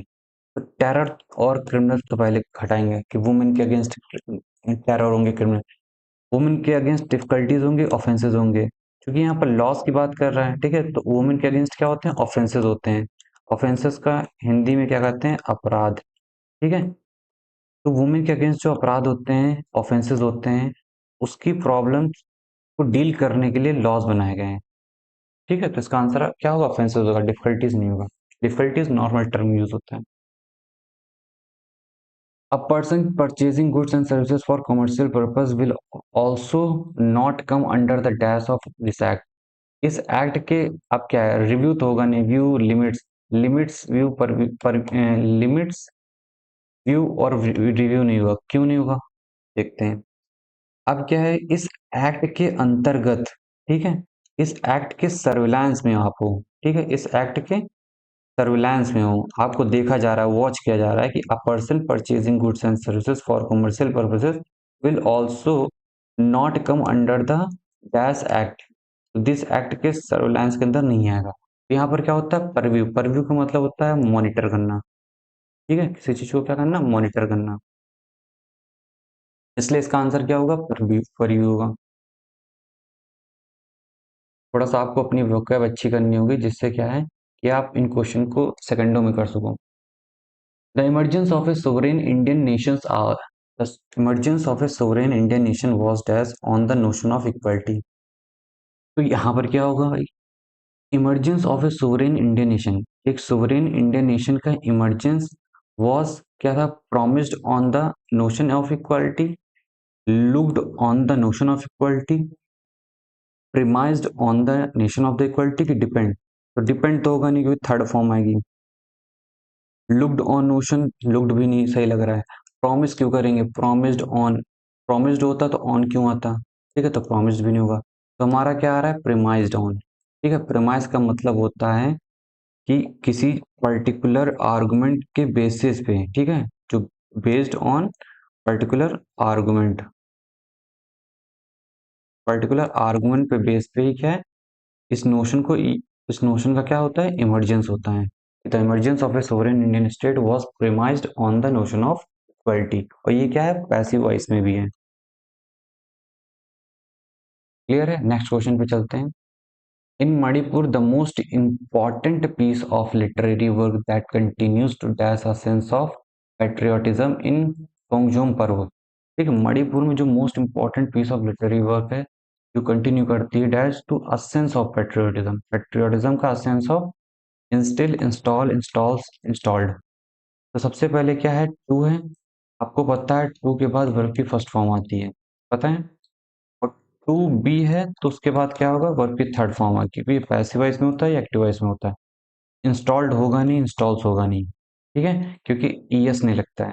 अब बचा इंस्टॉल और इंस्टिल, इन दोनों का मतलब लगभग एक है, लेकिन सेंस यहाँ पर लिखा हुआ है। सेंस को क्या किया जाता है, हमेशा फील किया जाता है, देखा नहीं जाता है। इंस्टॉल का मतलब होता है किसी पर्टिकुलर ऐप को मैंने इंस्टॉल कर लिया और ताकि उसको हम एक जगह से हम यूज कर सकें। तो क्या है, इंस्टॉल तो करेंगे नहीं, तो हम क्या है, इंस्टिल है, दिमाग में बस जाना, फील करना, उसे कहते हैं इंस्टिल। इसलिए यहाँ पर इंस्टिल होगा। क्लियर है। अब आते हैं, women's autobiographies in the post independence period can be seen as of their literary interest. कहने मतलब है कि पोस्ट इंडिपेंडेंस, इंडिपेंडेंस के बाद जो वुमेन की ऑटोबायोग्राफीज थी उनको देखा जा सकता है as subsistence of their literary interest, insistence, evidence, dependence. तो पहली बार डिपेंडेंस एक नेगेटिव वर्ड है, ठीक है, यहाँ पर उनके लिए कि उनको dependence of their literary interest नहीं है। सब्सिस्टेंस, सब्सिस्टेंस का मतलब होता है सरवाइव करना, ठीक है, उन सिर्फ उनका लिटरेरी इंटरेस्ट सिर्फ अपना पेट भरना नहीं था, ठीक है। उनका जो लिटरेरी इंटरेस्ट था सिर्फ पैसे कमाने नहीं थे, सिर्फ अपना पेट भरना नहीं था। तो इस ये भी नहीं होगा। तो क्या है, वो एक एविडेंस के फॉर्म में होगा, ठीक है। Can be seen as evidence of their literary interest. इससे ये पता चलता है वुमन की ऑटोबायोग्राफी से कि उनमें कितना लिटरेरी इंटरेस्ट था, ठीक है। वो इस चीज का एविडेंस है, तो इंसिस्टेंस तो होगा नहीं, ठीक है। इंसिस्ट का मतलब होता है जोर देना, फोर्स करना। नेक्स्ट क्वेश्चन पे चलते हैं। अब नेक्स्ट क्वेश्चन क्या है, क्लोज कंपोजिशन है, ठीक है। ये क्लोज कंपोजिशन हम लोग करेंगे। फिर कंप्लीशन ऑफ सेंटेंसेस कुछ हैं, बहुत ईजी हैं, आसानी से हो जाएंगे, मैं दिखाऊंगा। फिर इसके बाद फिर से क्लोज कंपोजिशन करेंगे। क्लोज कंपोजिशन करने के बाद हम लोग फिर से फिल इन द ब्लैंक्स वाले करेंगे, फिर उसके बाद हमारा ये वीडियो खत्म हो जाएगी। क्लियर है सभी को? चलते हैं। अब चलते हैं, objectives, ideology, programmes, leadership and organisations are important dash of social movement, ठीक है। सोशल मूवमेंट के क्या है, कॉन्स्टिट्यूएंट हैं, कंपोनेंट्स हैं, पीसेस हैं, इंग्रेडिएंट्स हैं। इंग्रेडिएंट तो बिल्कुल नहीं होगा, ये इंग्रेडिएंट थोड़ी है। पीसेस भी नहीं होगा, ऐसा थोड़ी है कि कोई चीज है उससे टुकड़ा अलग हुआ तो उसके पीसेस है, टुकड़े थोड़ी हुए इसके। कॉन्स्टिट्यूएंट होगा नहीं, क्योंकि कॉन्स्टिट्यूएंट क्या है, ये देखिए सिंगुलर है, ठीक है। ये क्या है, सिंगुलर है। तो यहाँ पर क्या है, objective, ideology, programmes, leadership, organisation, कितनी ढेर सारी चीजें, मोर देन वन है। तो यहाँ पर क्या होगा, एस का आना जरूरी है, तो इसका आंसर क्या होगा, कंपोनेंट्स होगा। अगर यहीं पर एस लगा होता तो कॉन्स्टिट्यूएंट्स, तब ये आंसर कॉन्स्टिट्यूएंट्स होता है। लेकिन यहाँ पर सिंगुलर है, इस वजह से इसका आंसर क्या होगा, components of social movements. They are interdependent, ठीक है। क्या है, इंटरडिपेंडेंट डैश ईच अदर। अब एक दूसरे को जब इंटरडिपेंडेंस होती है तो ईच अदर को क्या करेंगे, अपोज करेंगे, इफेक्ट करेंगे, फेमराइजिंग करेंगे, इन्फ्लुएंस करेंगे। पहली बात तो इफेक्टिंग, ये कुछ है नहीं होता है, ठीक है। इफेक्टिंग नाम की चीज होती नहीं।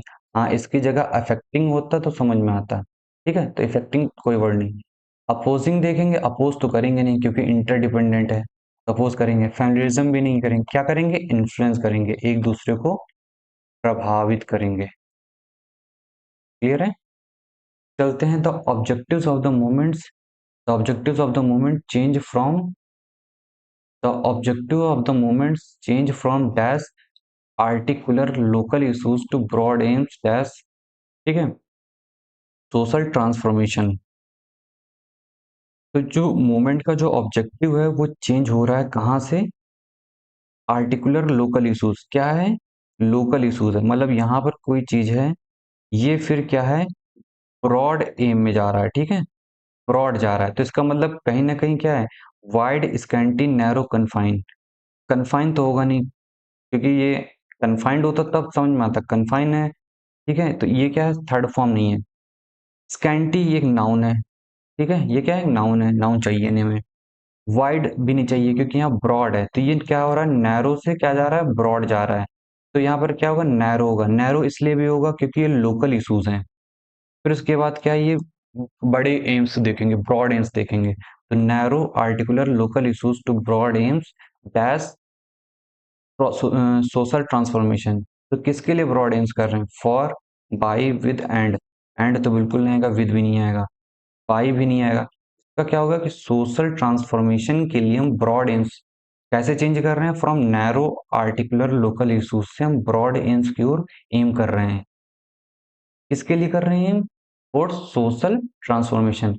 आपको अपने आप से क्वेश्चन पूछते रहना है, किसके लिए कर रहे हैं, क्यों कर रहे हैं, तब आपको क्या है, अपने आप आंसर मिल जाएगा यहाँ पर क्या लिखना है, ठीक है। तो यहाँ पर जैसे मैंने पूछा भाई किसके लिए हम कर रहे हैं, तो किसके लिए मतलब सोशल ट्रांसफॉर्मेशन के लिए, तो के लिए आ गया तो फॉर लगा दिया मैंने। अब चलते हैं अपने नेक्स्ट क्वेश्चन पे। Sometimes a moment which begins with broad objectives may in progress get dash with one or two particular issues. मतलब जो जो एक मोमेंट बहुत ही ब्रॉड ऑब्जेक्टिव से चला था वो वन पर्टिकुलर इश्यूज पे आकर के टिक जाता है या फिर फंस जाता है। तो यहाँ पर क्या है, गेट के बाद क्या होता है, वर्ब की थर्ड फॉर्म का यूज होता है, ठीक है। तो यहाँ पर थर्ड फॉर्म नहीं है, यहाँ पर थर्ड फॉर्म नहीं है, turn out, turn into cut गया, ठीक है। अब आते हैं बॉग डाउन, बॉग्ड आउट, ठीक है, बॉग्ड आउट जैसा कोई वर्ड नहीं तो बॉग डाउन होगा, ठीक है, बॉग डाउन विद, ठीक है, बॉग मतलब जहां पर ब्रॉड ऑब्जेक्टिव था फिर जाकर के वो सिर्फ एक या दो इश्यूज पे आ गया, तो बॉग डाउन हो रहा है ना, नीचे डाउन जा रहा है, ठीक है, ग्रोथ नहीं कर रहा, डाउन जा रहा है, तो bog down with one or two particular issues, इस तरीके से आपको सोचना है। तो बॉग्ड आउट मतलब नहीं होगा कि आउट ही हो जाएगा कंप्लीटली, चला ही जाएगा, तो उससे नहीं मतलब है। बॉग्ड आउट होने का मतलब क्या है कि यहाँ पर क्या है, एक भी इश्यूज नहीं रहेंगे, लेकिन यहाँ पर बोल रहा है एक दो इश्यूज रह जाएंगे तो बॉग डाउन है, रिड्यूस होगा, ठीक है, इस वजह से यहाँ पर बॉग डाउन का यूज किया गया है। और मैंने आपको बताया कि एक जैसे होंगे तो उन्हीं में से एक आंसर होगा।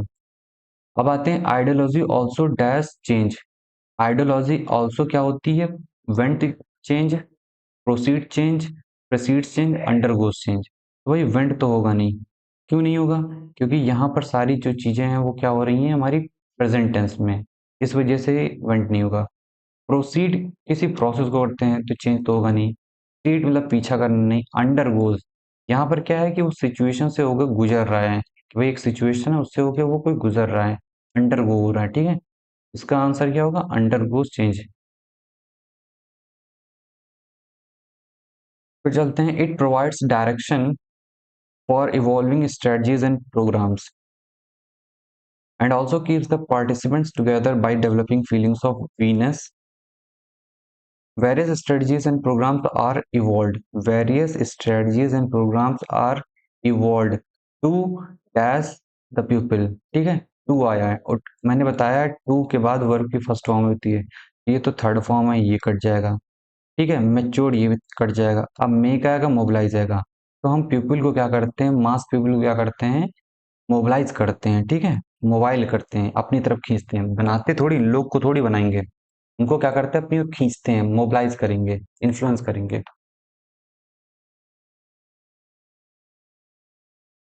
अब चलते हैं, they dash threaten bluster blow sustain the moment for a long period. जब आप मोमेंट को लॉन्ग पीरियड के लिए करोगे तो क्या उसे थ्रेटन करोगे, बिल्कुल नहीं। ब्लस्टर मीन्स होता है अचानक किसी चीज को, अचानक कोई चीज क्या होता है, फट जाना, ठीक है, ब्लस्टर हो जाना। ब्लो मीन्स होता है बहना, ठीक है, हवा का जैसे होता है क्या, हवा का बहना, अचानक हवा का बहना तो ब्लो होना। यहाँ पर हम क्या करेंगे ना, हम हवा के चक्कर में पड़ेंगे ना, इसके चक्कर में पड़ेंगे ना, इसके चक्कर में, हम लोग क्या करेंगे, सस्टेन करते हैं, तो लॉन्ग पीरियड ऑफ टाइम में क्या है, सस्टेन करेंगे, जैसे कि आप जानते हैं सस्टेनेबल, सस्टेनेबल सस्टेनेबल डेवलपमेंट, ठीक है, ये वर्ड आपने सुन रखा होगा बहुत बार, तो यहाँ पर क्या है, लॉन्ग पीरियड ऑफ टाइम के लिए होता है।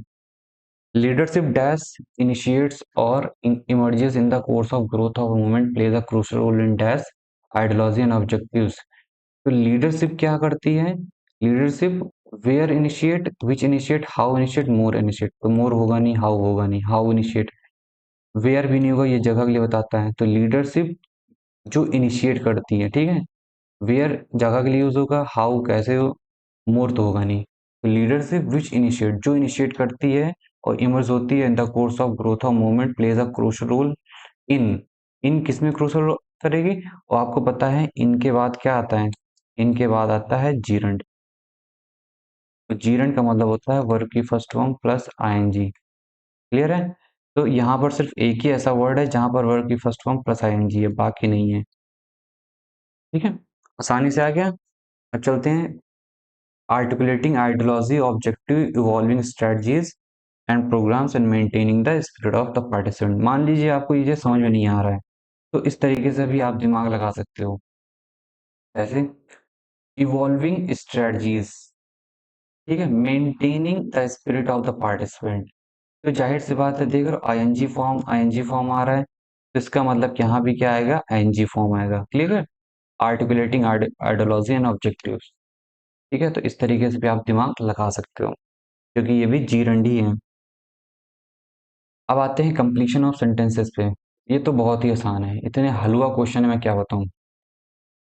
जैसे ही इज डेलिजेंट, डेलिजेंट में मेहनती है, therefore he will not succeed, जो मेहनती होगा वो सक्सीड होगा ना, तो ये गलत है, ये भी गलत है कि वो सक्सीड ही नहीं होगा, ही विल सक्सीड, ही सक्सीड, तो वो फ्यूचर में होगा ना, अभी थोड़ी हो रहा है सक्सीड, तो इसका मतलब क्या है, ही विल सक्सीड हो रहा है, ठीक है, ही सक्सीड नहीं होता है, he is diligent therefore he will succeed, वो मेहनती है इसलिए वो सक्सीड होगा।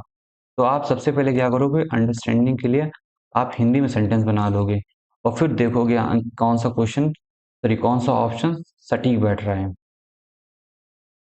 Each of the scholars dash dash, ठीक है। तो ईच ऑफ के साथ आपको पता है, रूल पता है, ये सिंगुलर के साथ यूज होता है, ठीक है। ये सिंगुलर यूज होता है, ठीक है, सिंगुलर के फॉर्म में यूज होता है। भले ही ये चीज क्या है प्लूरल फॉर्म में, बट ये सिंगुलर का होता है कि जितने स्कॉलर्स है उनमें से हर एक पर्सन, हर एक स्कॉलर। तो सबसे पहले क्या है, हैव नहीं होगा, ठीक है। सैल के बाद वर्ब की फर्स्ट फॉर्म होगी तो ये भी नहीं होगा, विल के बाद की फर्स्ट फॉर्म होगी, ये भी नहीं होगा। आंसर क्या है, हैज डन वेल। तो इसका आंसर क्या होगा, हैज डन वेल है। हैज के बाद वर्ब की थर्ड फॉर्म आ रही है, ठीक है। और हैज क्यों यूज किया जा रहा है, क्योंकि ये सिंगुलर है। अब चलते हैं। A bomb went of in the city centre but fortunately dash. अब कोई चीज फॉर्चुनेटली है तो क्या है, पॉजिटिव चीज दिखा रही है। अब पॉजिटिव चीज है तो पॉजिटिव होंगे। ओनली फ्यू हर्ट, ये क्या है, निगेटिविटी दिखा रहा है।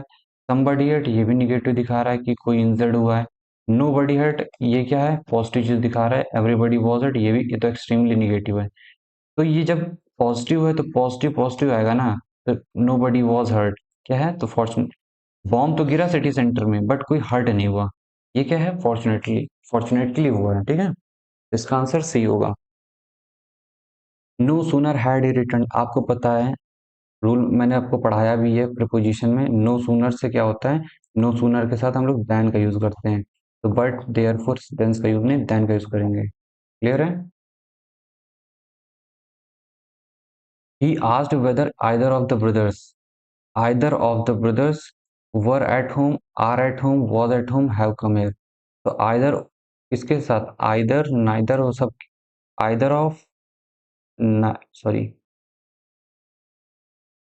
नाइदर ऑफ, आइदर ऑफ, ठीक है, ईच या ईच ऑफ, ठीक है। ये सारे क्या है, सिंगुलर फॉर्म में यूज किए जाएंगे, ठीक है। इनके बाद जो आएगा वो प्लूरल होता है, बट इनके साथ जो हेल्पिंग वर्ब लगेगी वो क्या होगी, सिंगुलर होगी, ठीक है। तो वर्ब तो होगा नहीं, आर होगा नहीं, हैव होगा नहीं, तो अपना आंसर क्या है, was at home. One can not be too careful dash his good name, their good name, whether good name, one's good name. अब आपको पता है वन यूज हुआ है तो वन के साथ क्या हिज यूज होगा, वन के साथ क्या दियर यूज होगा, बोलिए। तो ये तो यूज होगा नहीं क्योंकि हिज हमेशा ही के साथ यूज होता है, देयर दे के साथ यूज होता है, हम लोगों ने प्रोनाउन में अच्छे से पढ़ रखा है, ये होगा नहीं। तो वन के साथ क्या यूज होगा, वंस, क्योंकि ये इसका पॉजिटिव केस है। क्लियर है। Applicant is the native of this country so he has the right dash, ठीक है। राइट टू वोट होता है, इससे आसान कुछ हो नहीं सकता है, ठीक है। Right of vote, right out vote, right to have vote नहीं, राइट टू वोट होता है, क्या होता है, राइट टू वोट होता है। क्लियर है। इससे आसान सेंटेंस नहीं आ सकता है। Fortunately the news dash was not expected as bad as we expected. अब देखिए यहाँ पर क्या है, फॉर्चुनेटली है तो इसका मतलब क्या है, पॉजिटिव चीज होगी, हम लोगों ने अभी ऊपर देखा है। इनमें से जो पॉजिटिव सेंटेंस होगा वही हमारा आंसर होगा। तो fortunately the news was not as bad as we expected. ध्यान रखना न्यूज है, न्यूज हमेशा सिंगुलर होता है, ठीक है, और सिंगुलर के साथ सिंगुलर हेल्पिंग वर्ब यूज होगी।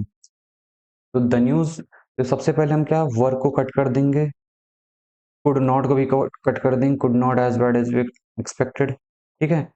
न्यूज हैपेंड बोला, news happened with as bad as we expected. तो ये क्या ऑलरेडी क्या है, निगेटिव है और हैपेंड होगा नहीं। तो हमारा सिर्फ यही है कि was not as bad as we expected, ठीक है।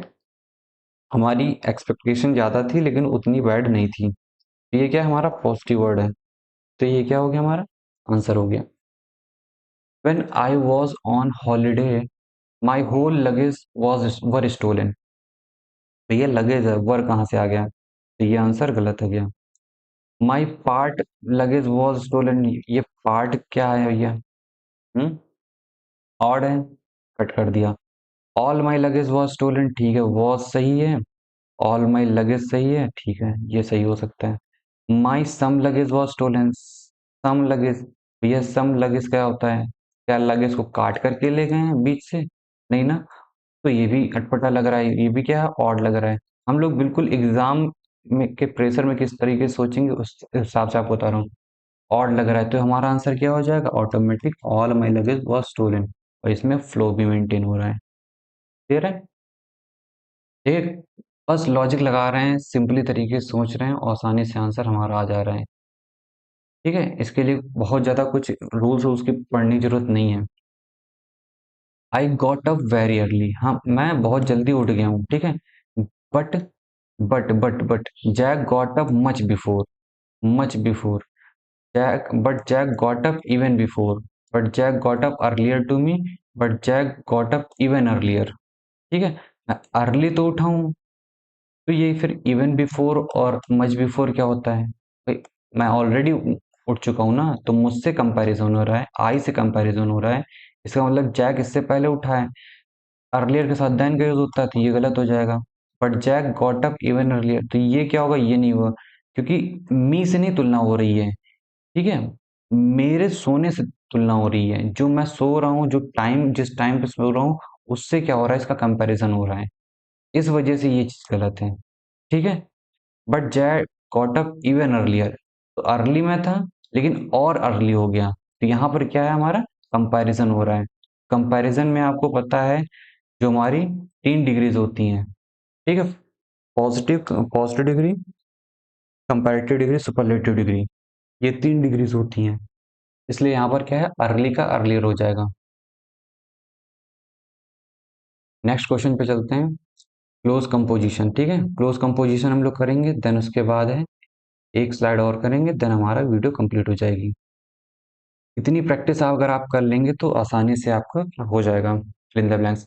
अब चलते हैं। It is necessary dash any word to consider not its proper justification in past agreements dash its real justification in the balance of good which is to bring to mankind. इसमें क्या है, थोड़ा सा आपको अंडरस्टैंडिंग होनी चाहिए चीजों की।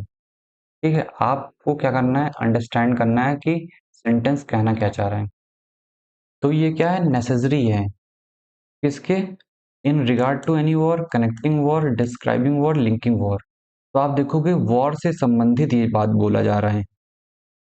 तो कनेक्टिंग क्या होता है? दो चीजों को कनेक्ट किया जाता है, तो संबंधित ये थोड़ी है। डिस्क्राइब कर नहीं रहा है, लिंक नहीं कर रहा है कि दो चीजों को लिंक कर रहा है। ये क्या है? इन रिगार्ड टू, इसके रिस्पेक्ट में बात की जा रही है, एनी वॉर के रिस्पेक्ट में बात की जा रही है। क्या बात की जा रही है? It is necessary to consider not its proper justification in past agreements dash its real justification in the balance of good which it is to bring to mankind. ठीक है, तो हम लोग पढ़ते हैं जैसे ना, नॉट ओनली बट ऑल्सो, पढ़ते नहीं पढ़ते हैं? ये कॉम्बिनेशन होता है। तो ओनली यहाँ लगा नहीं, तो ऑल्सो भी नहीं लग रहा है, तो नॉट बट होगा कि नहीं होगा? तो यहाँ पर क्या है कि एंड तो बिल्कुल नहीं होगा, अनटिल बिल्कुल नहीं होगा, टाइम के लिए यूज होता है, अनलेस बिल्कुल नहीं होगा, ये अनलेस सिचुएशन के लिए यूज होता है। ठीक है, तो यहाँ पर आंसर क्या होगा? बट होगा। तो not its proper justification in the past agreement but it's real justification in the balance of good. ठीक है, गुड को बैलेंस करने के रियल जस्टिफिकेशन में है, जो मैनकाइंड तक का आता है। समझ गए ना कैसे किया? मैंने इसका, अब इसका यूज हम लोगों ने पढ़ रखा था, तो मैंने इस चीज को कर लिया। और आप इस चीज को ट्राई करके भी देखेंगे तो एंड बहुत ज्यादा ऑड लगेगा, अनटिल बहुत ज्यादा ऑड लगेगा, अनलेस बहुत ज्यादा ऑड लगेगा। फ्लो किसका बनेगा? बट का बनेगा। जो फ्लो बन रहा है उसके साथ चला गया, हमारा आंसर बन गया।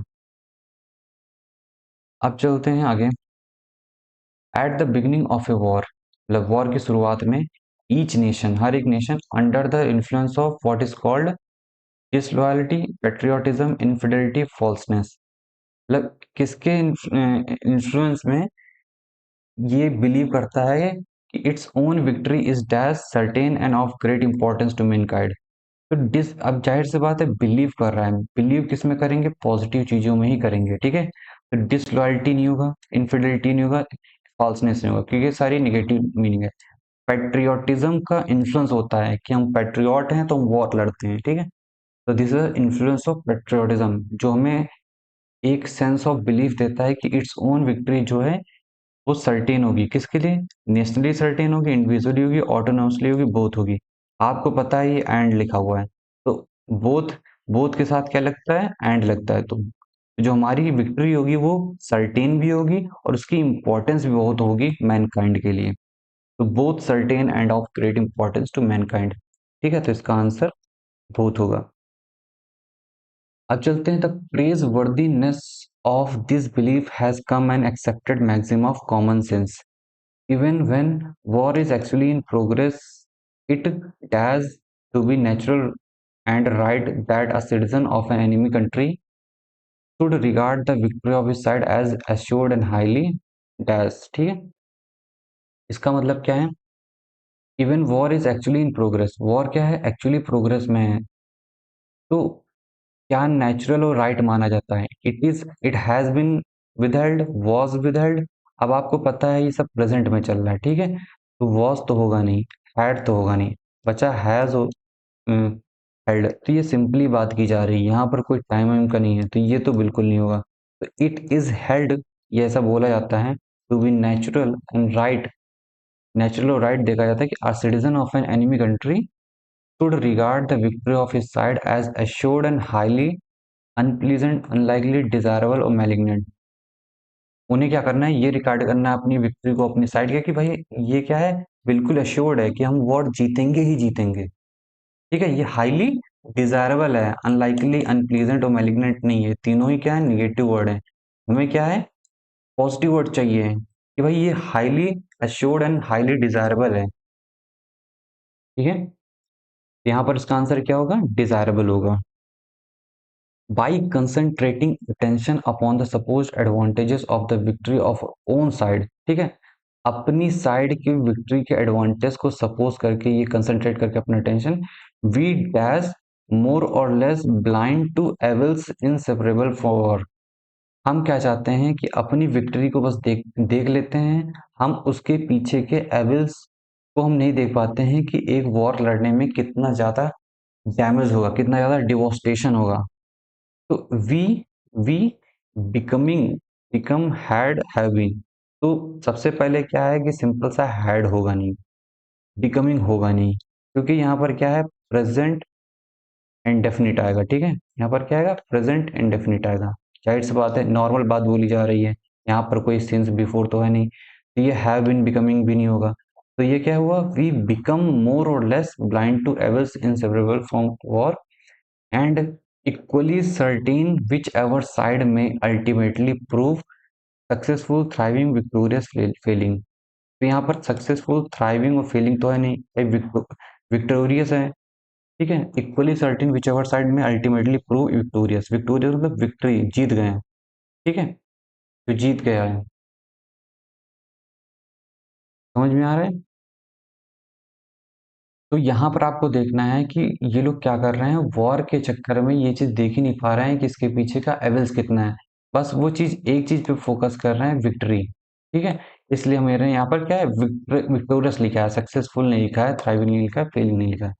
Yet so long as there are not fully realised, मतलब इतने दिनों तक इस बात को रियलाइज नहीं किया गया कि इतना डैमेज होता है। It is impossible to dash justly, it is impossible, it is impossible to जज, टू बी जज, टू जजिंग, हैविंग जज्ड।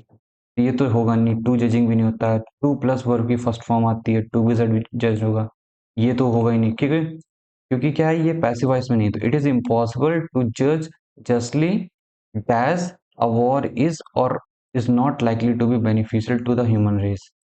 अब यहाँ पर क्या यूज हुआ है? और यूज हुआ है, तो देयर फोर तो नहीं होगा। देयर फोर क्या है? लास्ट में बताता है, पूरा कंक्लूजन बताता है। तो therefore a war is or not नहीं होगा। यहाँ पर क्या है? ऑप्शन दे रहा है। आपको पता है वेदर के साथ क्या होता है? और का यूज होता है। हाउ एवर भी नहीं होगा, हाउ एवर कॉन्ट्राडिक्शन दिखाता है, यहाँ पर तो कोई कॉन्ट्राडिक्शन है नहीं। ठीक है, सिंस, सिंस यूज नहीं होगा। यहाँ पर क्या यूज होगा? वेदर, क्योंकि वेदर के साथ क्या यूज होता है? और। ये बात याद रखना, ठीक है, बहुत काम देगा। वेदर के साथ क्या यूज होता है? और। इसी तरीके से बोथ के साथ क्या यूज होता है? एंड। ठीक है, इसी तरीके से नो सूनर के साथ क्या यूज होता है? देन का यूज होता है। ठीक है, तो ये हमारा क्लोज टेस्ट हो चुका है, ये क्लोज कंपोजिशन हो चुका है। इसको आप फिर से अच्छे से देख लीजिएगा, बार बार समझिएगा क्या लॉजिक में बिठा रहा हूँ। देन इसको रिवाइज करिएगा, इसको आप प्रैक्टिस करिएगा। डेफिनेटली आप जो नया क्लोज टेस्ट आएगा 2025 में, जो आपका होगा पेपर, उसमें आसानी से इसको कर लेंगे। ठीक है, उसके लिए आपको घर पे प्रैक्टिस करना होगा, तो प्रैक्टिस करिए जितना ज़्यादा हो सकता है। मैं अपनी साइड से प्रैक्टिस आपको करा रहा हूँ। चलते हैं। He was dash speaker that I had ever heard. ठीक है, जिसको मैंने अभी तक नहीं सुना है, जिसको मैंने इतना पहली बार इस तरीके से सुना है। तो मोर तो नहीं होगा, वेरी नहीं होगा, इलोक्वेंट नहीं होगा। ठीक है, मोस्ट होगा, क्योंकि पहली बार इतना अच्छा स्पीकर के बारे में मैंने सुना है, स्पीकर सुना है तो इतना अच्छा, इतना प्यारा बोलता है। तो he was the most eloquent speaker that I had ever heard. ठीक है, जिसको मैंने कभी सुना, इतना इतना अच्छा और कोई स्पीकर सुना ही नहीं। मतलब मोस्ट होगा, ठीक है, सुपरलेटिव डिग्री आएगा। What was the name of the person to dash you spoke on whom? So what was the name of the person to who, whom, whose, which? Which होगा नहीं, thing के लिए use होता है। whose होगा नहीं, ये तो डिमॉन्स्ट्रेटिव है। तो टू होम होगा। ठीक है, यहाँ पर क्या है, ये ऑब्जेक्टिव केस होता है। क्लियर है ना? ये क्या है, सॉरी, सॉरी फॉर राइटिंग, ये क्या होता है, ऑब्जेक्टिव केस के लिए यूज होता है। तो इसका क्या होगा, होम होगा, हु होगा नहीं।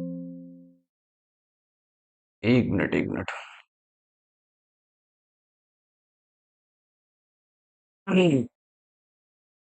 बस एक मिनट रुकिए, चार्जिंग लगा लूं।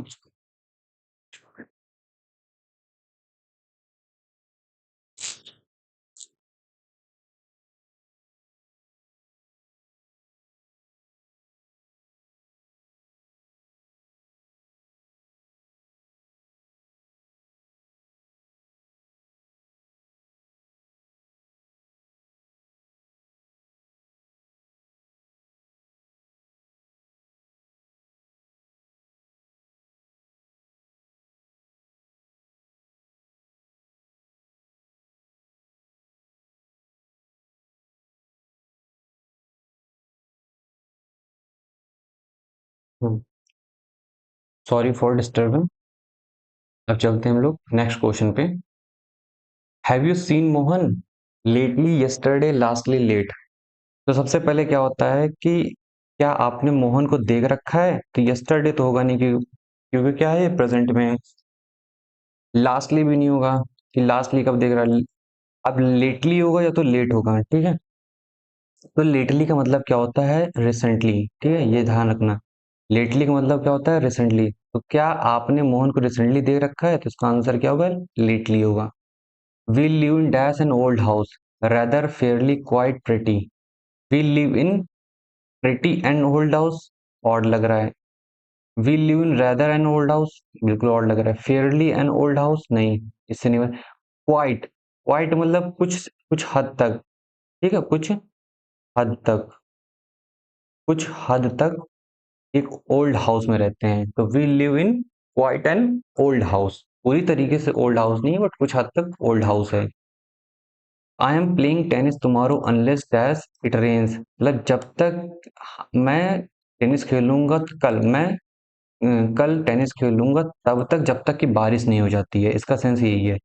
अनलेस अपने आप में आ जाता है तो डज नॉट नहीं लगता है। ठीक है, एक चीज याद रखिएगा, अनलेस और अनटिल के साथ नॉट का यूज नहीं होता है। ठीक है, नॉट का यूज नहीं करेंगे, क्योंकि ये अपने आप में क्या है, नेगेटिव वर्ड्स होते हैं। तो दो दो चीजें क्या है कि नॉट का यूज नहीं करेंगे, अनलेस में भी नहीं करेंगे, अनटिल में भी नहीं करेंगे, क्योंकि इसमें नॉट छुपा होता है। तो अनलेस इट रेन्स, क्योंकि ये क्या होता है, पास्ट है। अब मे रेन थोड़ी होगा, मे रेन नहीं होगा, रेन होगा तब भी होगा, तो यहाँ सर्टेनिटी है। इट रेन्ड भी नहीं होगा, इट रेन्स होगा, क्योंकि क्या है, ये प्रेजेंट में है, तो हम भी प्रेजेंट में ले जाएंगे। क्लियर है? अब चलते हैं आगे। The dash of car is unknown. Makeup of the car, making, made of, make. The make of the car, the made up of the car is unknown. Made up नहीं होगा, मेकिंग ऑफ द कार नहीं होगा। Makeup, तो अब makeup क्या fashion थोड़ी कर रहे हैं वहां पर। ठीक है, तो मेकअप क्या होता है, मेकअप फैशन के लिए यूज होता है। यहाँ पर मेक, मेक का मतलब होता है कि owner of the company, owner of the company होता है। इसका मतलब क्या होता है, ओनर ऑफ द कंपनी। तो जो ओनर ऑफ द कार है वो क्या होगा, वो अननोन है। तो मेक का ये मतलब हुआ। देखिए ये थोड़ा सा टफ है क्योंकि इसके बारे में आप कंफ्यूज हो सकते हो, बट इसको दिमाग लगा सकते हो। मेडअप नहीं होगा, मेकअप नहीं होगा, मेकिंग भी नहीं आ रहा है कोई सेंस, क्योंकि मेकिंग जीरंड है, ये थोड़ी बन रहा है क्योंकि दाल लग गया ना आगे, तो यहाँ पर क्या नाउन आना चाहिए, ये नाउन थोड़ी बनेगा। तो इसका क्या होगा, मेक होगा। ही पेड हिज डेब्ट to the last penny. He paid his debts to the last penny तक का ही, तो डाउन ओवर फुल फुल्ली, तो he paid his debts fully to the last penny तक का थोड़ी, मतलब अंत तक गया। कैसे गया, यहां से चला और अंत तक देते हुआ लास्ट तक का दिया।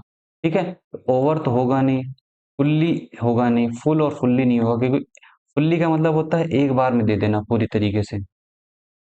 ठीक है, लेकिन यहाँ पर क्या होगा कि ही पेड हिज डेब्ट down to the last penny, last तक का गया, तो उसे क्या होगा, डाउन होगा। Developing dash in a diverse country requires detailed planning.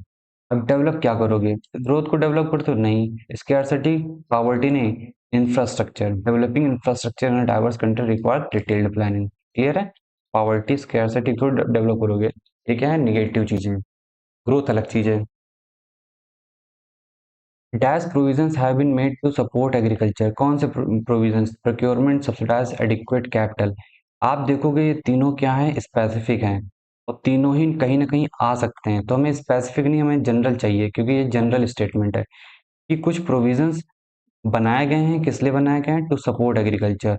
तो हम देखेंगे कि एडिक्वेट, एडिक्वेट मतलब पर्याप्त प्रोविजंस बनाए गए हैं। अब उन पर्याप्त प्रोविजन में प्रोक्योरमेंट भी आएगा, सब्सिडाइज भी आएगा, कैपिटल भी आएगा। ठीक है, इस एडिक्वेट में ये तीनों ही शामिल शामिल हैं, तो मोस्ट अप्रोप्रिएट ऑप्शन यही होगा, एडिक्वेट वाला। क्लियर है।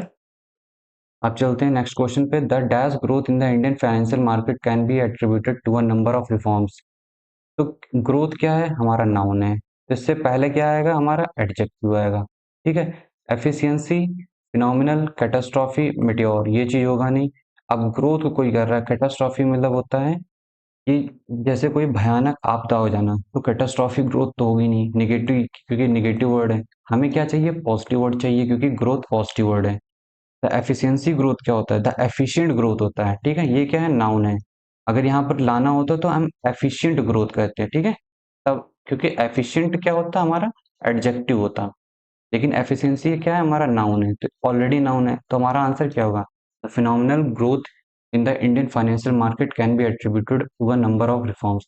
तो फिनोमिनल का मतलब होता है इम्प्रेसिव। क्लियर है। तो हम लोगों ने क्या है, इतनी ढेर सारे क्वेश्चंस को प्रैक्टिस कर लिया है। अगर आप इस वीडियो को बार बार देखोगे, एक बार नहीं कई बार इस वीडियो को देखना, 1.5x पे देखना, आपको डेफिनेटली इससे फायदा होगा। ठीक है, अब चल मैं आपसे बस एक चीज चाहता हूँ कि मैं अगर आपके लिए इतनी मेहनत कर रहा हूँ, तो बस आपका हम सपोर्ट चाहते हैं। ठीक है, आपका बस हम क्या चाहते हैं, सपोर्ट चाहते हैं, और कुछ नहीं चाहिए। आप हमें सपोर्ट करिए। कैसे सपोर्ट करेंगे, आप हमारे चैनल को सब्सक्राइब कर दीजिए। ठीक है, क्योंकि ये सिर्फ इस एग्ज़ाम की, सिर्फ सीडीएस टू 2020 एग्ज़ाम की बात नहीं है।